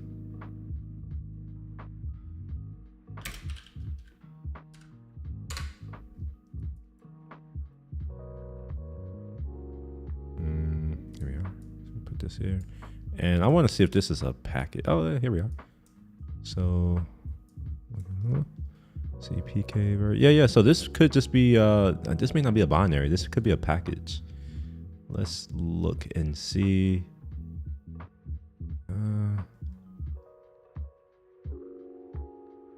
Well, it doesn't show up as a package. We'll open it in Sublime and see what happens.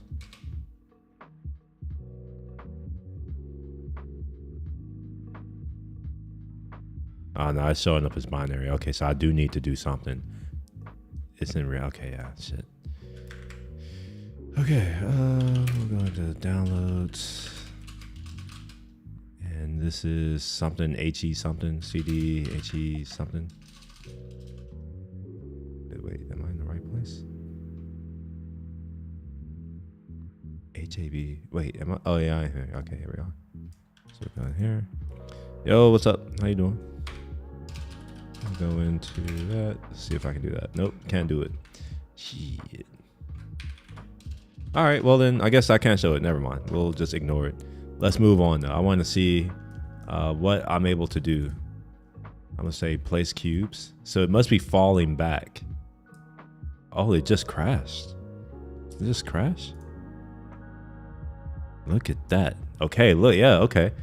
So their demo app doesn't work. Unless you have a device, I guess. I don't know. Let's see if I can figure out what's going on. So we have how plugin, man, we don't care about that. Add instance for factory, no factory registered. Okay. We have a shell device, CPP. Oh, it's using C++ stuff. That's interesting. We're copying this. So we're getting the socket failed. Operation not supported on socket. NW socket copy info. All right. It looks like it tried it twice and it failed twice. And then we have a HLC proxy object, which is an initialize. All right, simulator device. All right, all C++. On change of bool action tried to update multiple times per frame, and I guess it didn't. Custom component of type reality component view does not conform to codable.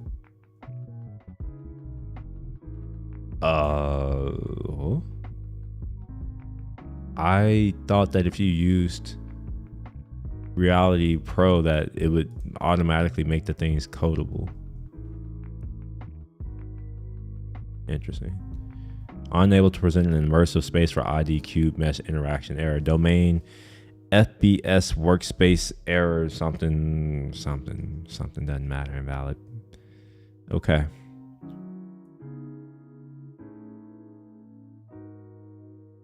Property list invalid for format 200. Property list cannot contain null. When did I make the property list null? All right, whatever. Let's look at the code. See what's going on. Okay, is Xcode going to crash it? Okay, no, we're good. Let me stop this scene that's not going to work. Or no, you know what? It may work. Let me try it again. Maybe it was just like I took too long to press the button and it's like, you know what? We're not going to work. Replace, of course. That's what else. And let's clear out that. At least it didn't take us long to open. Place cubes. It fails. Okay, yeah, it's crashing. Okay. Yeah, that's great. Even their examples don't work. That is awesome. But that's cool. We can still learn what's going on. So they have these two window groups. That's interesting. Oh, okay. They have a window group that's going to give the content view, and I guess they have a window group for whenever there's an error. And it's just like an error occurred. Check the app's logs for details. I don't know about all that, but let's see. Apple Vision Pro, and we'll restart this app, which is called Scene Reconstruction. Ignore, go away. Oh, I should have looked at it, damn it. All right, let's start, and then we'll place the cubes. Okay, it fails. Okay, let's look and see what happened. Receive 0 invalid intersections. Well, obviously, and then nothing happened. Reality launcher. All this seems okay. I don't see anything. Oh, wait, here, maybe. Yeah, here's error. All right, let's filter errors if I can.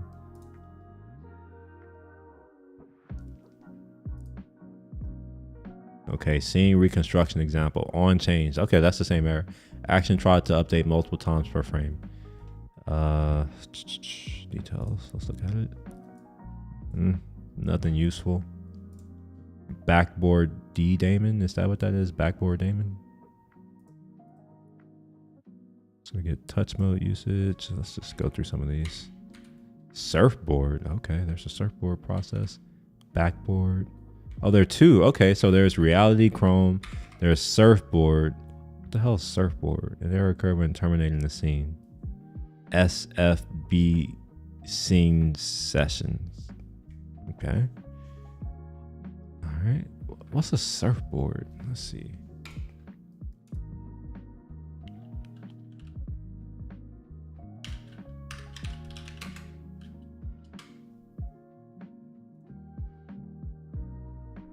Come on now, go away.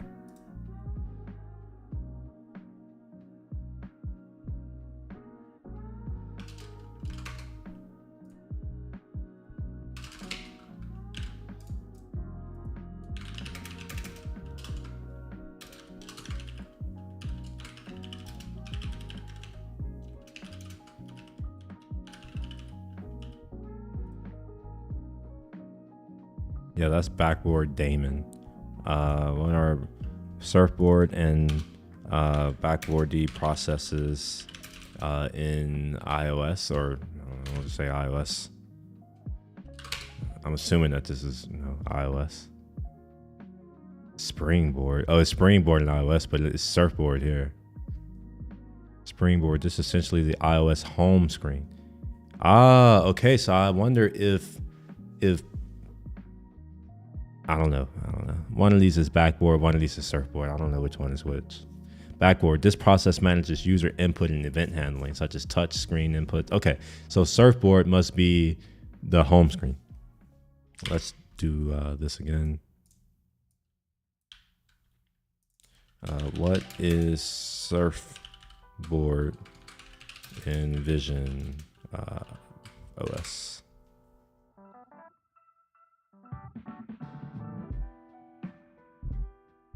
Okay, I'm going to assume that surfboard is this right here, and backboard D, the daemon, is the things that's listening to all of the events. This is just based off of what this says about springboard. All right, so now I know a little bit more. There's reality chrome. I'm assuming that reality chrome is, well, I don't know what it is. I'm going to assume it's this right here. Let me just pull it up. I assume that this is the reality chrome, this thing right here. Vision OS is based on iPad OS, is it? I actually don't know. So you're saying that in iPad OS, there's something called surfboard. So let's try that. Oops. Seriously though, I literally just copied the thing and it's just like, no, screw you. We're not gonna copy. All right, so in iPad OS.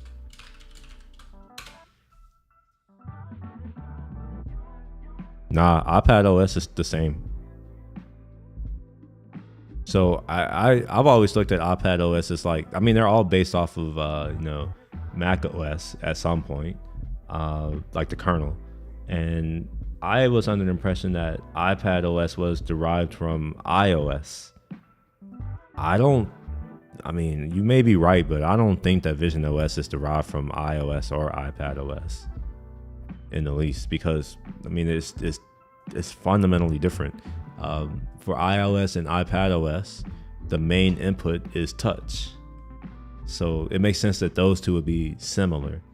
Whereas on the Vision OS, the main input is vision, literally, like where you look and gestures in the air, which is fundamentally different from iOS and iPad OS. And that's also fundamentally different from Mac OS.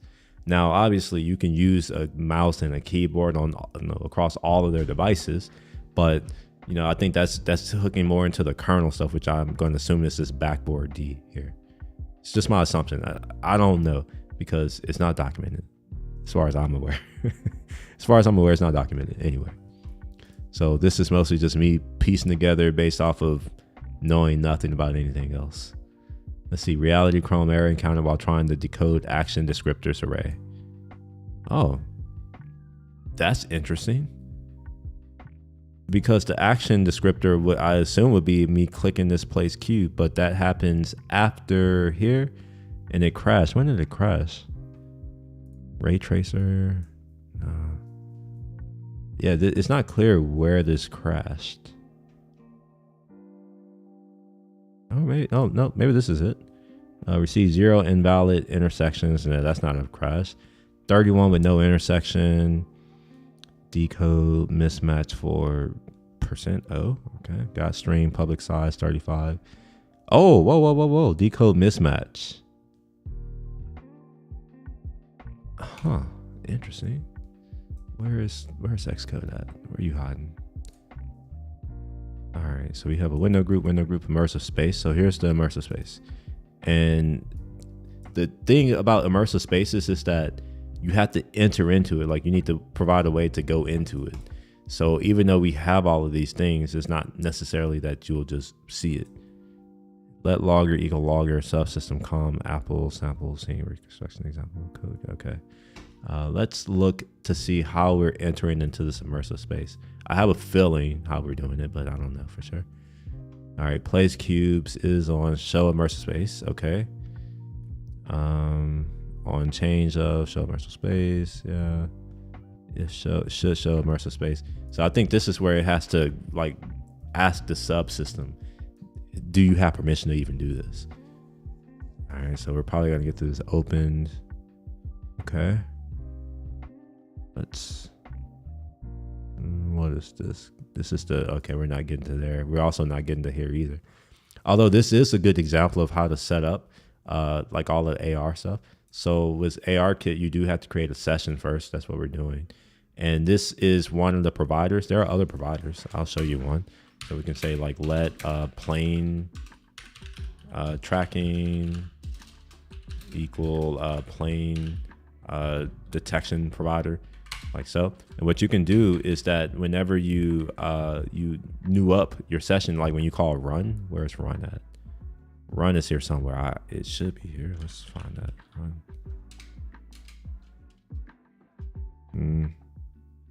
All right, wait. This is not working the way that I thought it would work. Okay. There should be a way for you to pass in the different what do you call the things? The different providers. This doesn't work like a good text editor. You have to actually copy it. Where are we using that at? Yeah, so we are asking to see if it's supported. Wait and oh wow. Okay, so we're not actually passing it. All right, I've never seen setting up a session this way, but I guess so. Let's see. Is there like a session? There should be like a session run. Yeah. So this is what I was expecting to see, where you can give it a list of the providers, you know? So you could be like, it's going to take hand tracking and plane tracking and like maybe mesh tracking, that kind of crap. I actually don't know how this is working because I would have expected to see a run here, but whatever. All right, they're doing the content, the entities. I imagine this is the shape that they probably have in some file, or maybe they're programmatically doing it. I'll have to go and check. Maybe we're programmatically creating that. Set root entity in the space, content entity, which is an entity. By the way, the entity is the thing that you place, like it's things, the actual things that you put in the space. All right, we're gonna add the entity to the thing and return it. All right, we're looking to see if the providers support it. I'm pretty sure that it's failing because of here, because it's not supported in the simulator. That's the same issue that I ran into in the app that I started to try to develop, is that it just silently doesn't do anything. It doesn't crash. That's the difference. So I guess maybe I'm doing better than Apple in that regard, that at least my stuff doesn't crash. It just doesn't work. I don't know which is worse. Update hand information from ARKit. Honestly, the hand stuff is weird to me. Like it's really weird. Like you have this here, let me show the different joints, because you have joints and stuff like that. So we'll say hand skeleton. Yeah, here we are. And we'll look for the joints enum. Yeah, here we are, all joints. And we'll open this up. Okay, that doesn't show what I thought it would show. Oh, here we are. Joint. Yeah, these are all the joints. So you get your forearm out. There should be a visual somewhere, maybe. Is it not a visual? Hand anchor? Huh. All right, well, I guess there's no visual. That sucks. Well, anyways, you see that there are a lot of different joints and shit, and like it's confusing to me because it's just too many. It's not confusing, it's just too many things. I don't know what all these things are supposed to mean. Where's the all joints? I was just looking at it. I don't know why I have such a hard time using their docs. It's because they suck. Is it that? Hand tracking. Here we are. Hand tracking provider. Let's look at that. And let's go to the joints. The skeleton. How about that? Is there all joints here anywhere? Here we are. All joints. That doesn't show what I thought. Maybe joint. Nope. All right. Well, just trust me. There are a lot of joints. I can't figure out how to do it. You can look at it here. It's weird to me. Like you get to your hand and then you have to like go to the skeleton and then you do the joint and then you can put an enum of like the joint that you want. And then this is how you figure out gestures. So like you have to like measure distances of joints to other joints and you can use that to like figure out if you're throwing up crip signs, all that shit. Maybe that could be my first app. It's like, it shows you gang signs. It's like identify gang signs. The first one would be to identify the finger. It's like you do the middle finger. It's like, if I can identify that's the middle finger, that's my app. I could submit it to the app store. Cause you know, when iOS or when iPhone first came out, you had all these trash apps that didn't really do anything. I can do the same thing for vision. It's just like, I'm just writing shitty apps where it's like middle finger detector. It like puts a star on your middle finger. When you do the middle finger, it like blows up or something. I don't know. Chirality, this is like left to hand, left to right hand, I think. Of course they had to use chirality because who understands what the hell chirality means? So of course we got to use that word. Update the scene, reconstructing meshes as new data arrives from ARKit. Ooh, this is okay. All right, so we have a shape. We have to try await this, okay? We have a shape resource. Where's this shape resource coming from? Is this just something that just exists? Where is this shape resource coming from? What the hell is a shape resource? Oh, that's reality kit. Okay.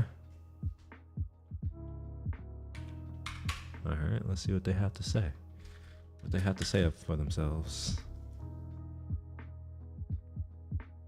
Oh, wait a minute. What did I just do? What is this? What's going on here? Oh, it's filtering my shit. Oh man, they're logging this. They're tracking me.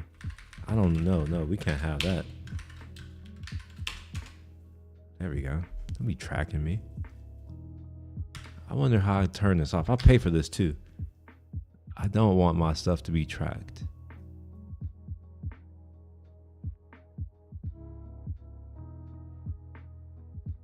Yeah, whatever. I guess I just won't use that keyboard shortcut anymore. I'll just copy it from here on out. Representation of a shape. Oh yeah. So descriptive. Oh, this is so helpful. It's a representation of a shape. I almost didn't know that. It's almost like I couldn't have just read this and been like, oh, it must be a shape. And it's like, it just reinforces. Go Apple. Transforming the shape. Okay, that doesn't do anything. So I can offset it by some rotation. Mm-hmm. Oh, okay. Offset. Okay. Offset is for rotation, translation, and both. That's interesting. Okay. So you rotate and then what is this? SMD quant F? Quat F? It's a quat F. It's a single precision I can't say that. Quarter neon? Leave it to Apple to use words. Who the hell knows what a quarter, whatever the hell this is? Any of you watching, what's a quarter neon? A quarter, I can't even pronounce this. Let's Let's have Chat GPT like read this to me. Pronounce this word.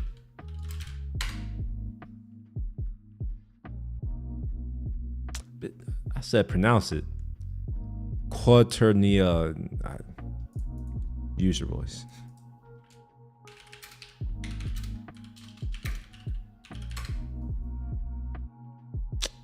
All right, I got to use my iPhone. Let's open it up here.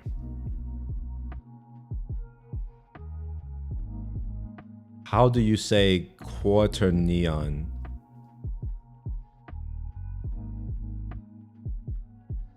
Asking for a translation or the pronunciation of quaternion. Quaternion. Clarify context or the language you're interested in. This will help me provide a more accurate answer. You answered it accurately. It's quaternion. Thank you. You're welcome. Perfect. Okay. So it's quaternion. Okay. Quaternion. Whatever the fuck that. Let's ask what a quaternion is. What's a quaternion when it comes to single precision structures in Swift UI? In Swift, particularly in the context of UI or 3D graphics, a quaternion is used to represent rotations.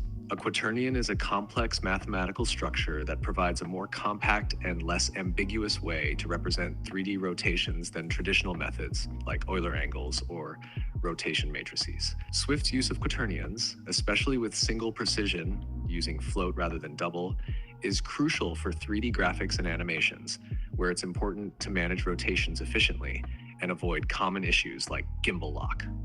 Single precision quaternions are often used because they require less memory and can be computed faster than their double precision counterparts, which is beneficial for performance-sensitive applications such as real-time animations and games. Swift doesn't have a built-in quaternion type in the standard library, but SceneKit and RealityKit, Apple's frameworks for 3D graphics and augmented reality, do provide support for quaternions. These are used under the hood to handle rotations of 3D objects in a scene. Okay, got it. Quaternions. It's still hard. I've learned a new word, quaternions. Obviously, I'm not a game developer. I don't do graphics, so I'm sure if you're a game or graphics person, you are like, of course, you should know what the hell this is. I don't, but I do now.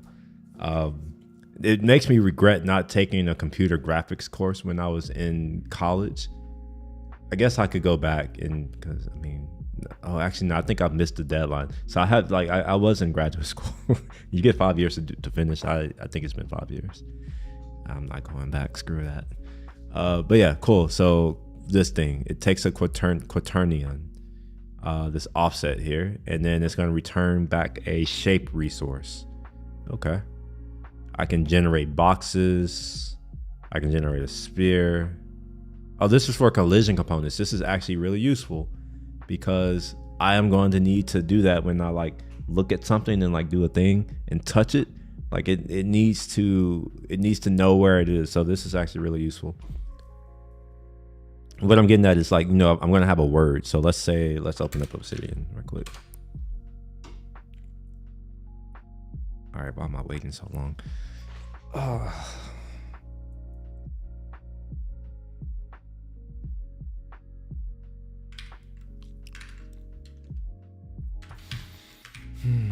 What is this?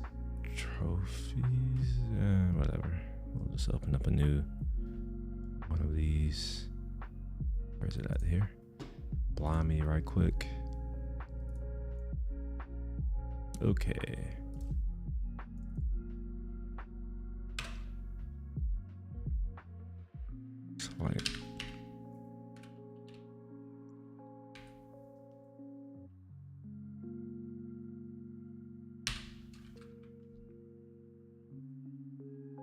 I guess this is as big as I can make it. Okay, so let's say, for instance, I have this word right here, floating, just floating somewhere, right?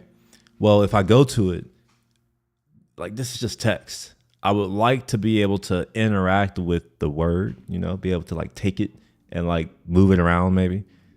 like let's pretend that, I dump a bunch of characters out into space, and one of the tasks is the user has to go and take each word and then physically go and place it in different locations at the object where it is. Right now, I need some way for the user to be able to, interact with that particular character. And the way that I think I can do that is I can either put a box around it, but I'm probably going to put a sphere around it. So I can like do this, I can take it and be like, oh yeah, do that, play around with it, and then like move it around. All right. So yeah, I think I'm gonna have to use sphere. Of course, I don't know because I don't have a device and I can't actually test any of this out. So this is all just speculation. I can generate a capsule. I can generate convex shapes, comparing shapes, instant. Okay, I don't care about any of that. I think I know what I need to use here. So let's move on.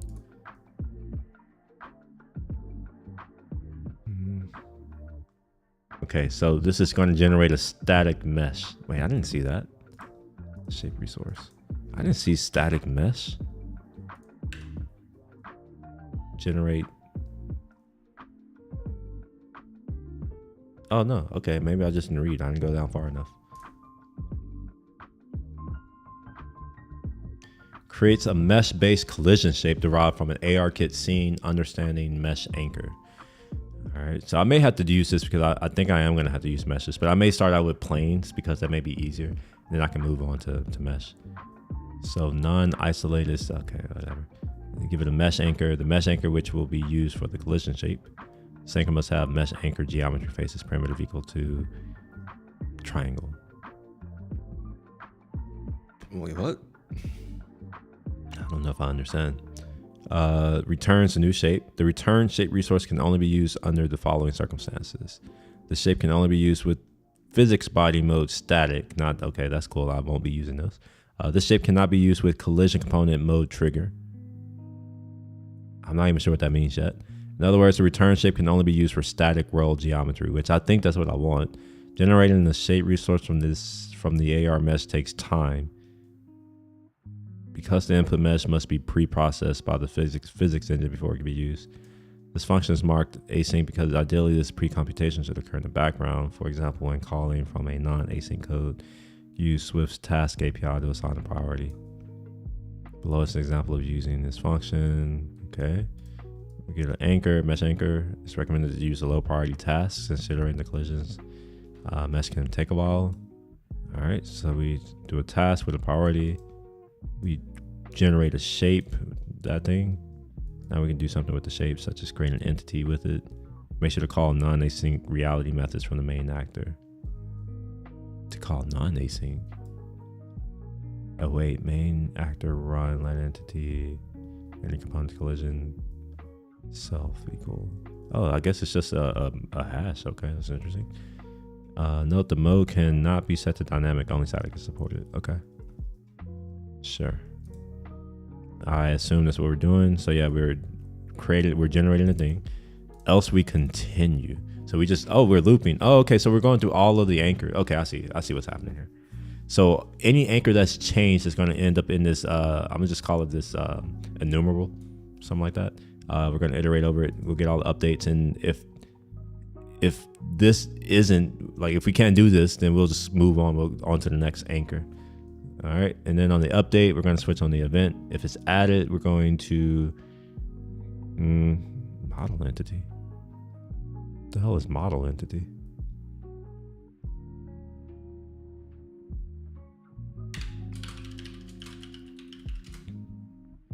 Represents a physical object that RealityKit renders and optionally simulates. Use one or more model entities to place physical. I thought a model entity was literally the model that you created in Reality Composer Pro. That's what I was under the impression of. Let's see. Okay, fine. We'll just create a new project.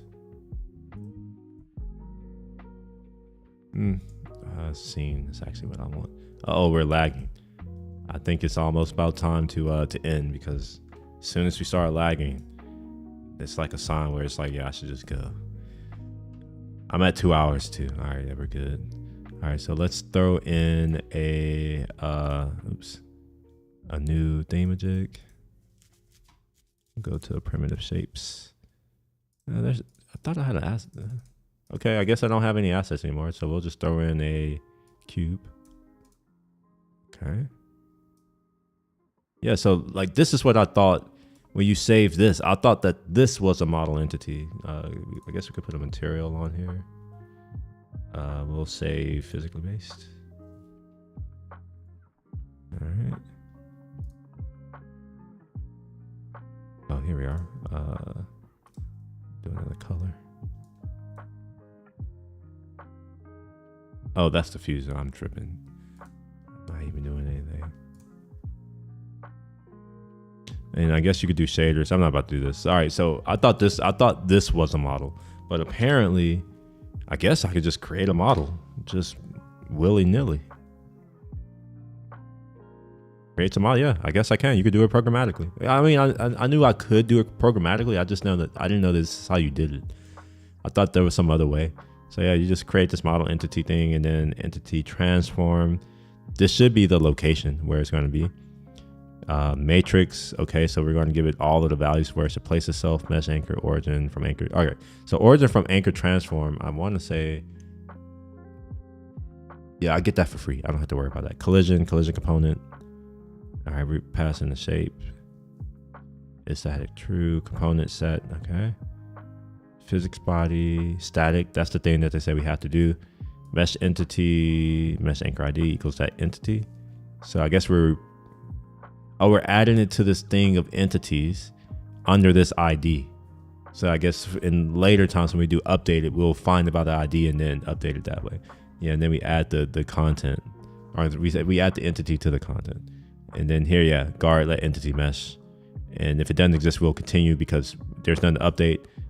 Entity.transform. Remember, that's this particular entity with mesh ID. Give it the new location. And entity collision.shapes. I don't understand that right now, but maybe later I will. Minor session events. All right, cool. All of this to say, I can't run any of this. Oh, this is cool. They're creating a fingertip. So this is now something that I know I need to think about is I may have to create a class to handle certain gestures that I may want to do. And what's cool is that they have these things here. So maybe I can like look at code that shows how to do certain gestures. But real talk, one of the gestures I'm gonna try to figure out is the middle finger. Is, you know, just for fun. Why not? All right, well, anyway, that's Vision Pro. I'm tired. It's 11 o'clock and I've been up. I haven't gotten a lot of sleep this week. I've been all over the place. If y'all are interested in this Vision Pro, you know, check in tomorrow. Even if you don't catch me on stream, that's okay. If you're on Twitch or what's that thing called? Twitter, X. Just be mindful that all of my videos, all of my streams, they do go to video on demand on YouTube in perpetuity or until YouTube goes out of business. I think that they will stick around on Twitch for about a week. But yeah, if you miss it, you know, don't fret. You know, you can just go look at the VOD, and we'll be doing an unboxing live. I'm not doing a video, so that's the one thing I'll do. We'll do a live unboxing of the Vision Pro, the setup and all that kind of stuff. We'll do all of that live, or at least I'm gonna try to. And we'll also kind of jump into the developer experience, because that's what I'm more interested in. I don't really care about using it for other things. I'm just interested, like, what is this going to be like to develop for? Is it going to be as painful as iPhone or all the other platforms? So far it seems to be it will. But hopefully, you know, you'll join for that. If you liked what you saw today and you enjoyed, I would appreciate a thumbs up on YouTube or Twitch if they do that, or Twitter if they do that. Please, you know, follow. That helps on any of the platforms. And yeah, I will see you all in the future in the metaverse. Peace.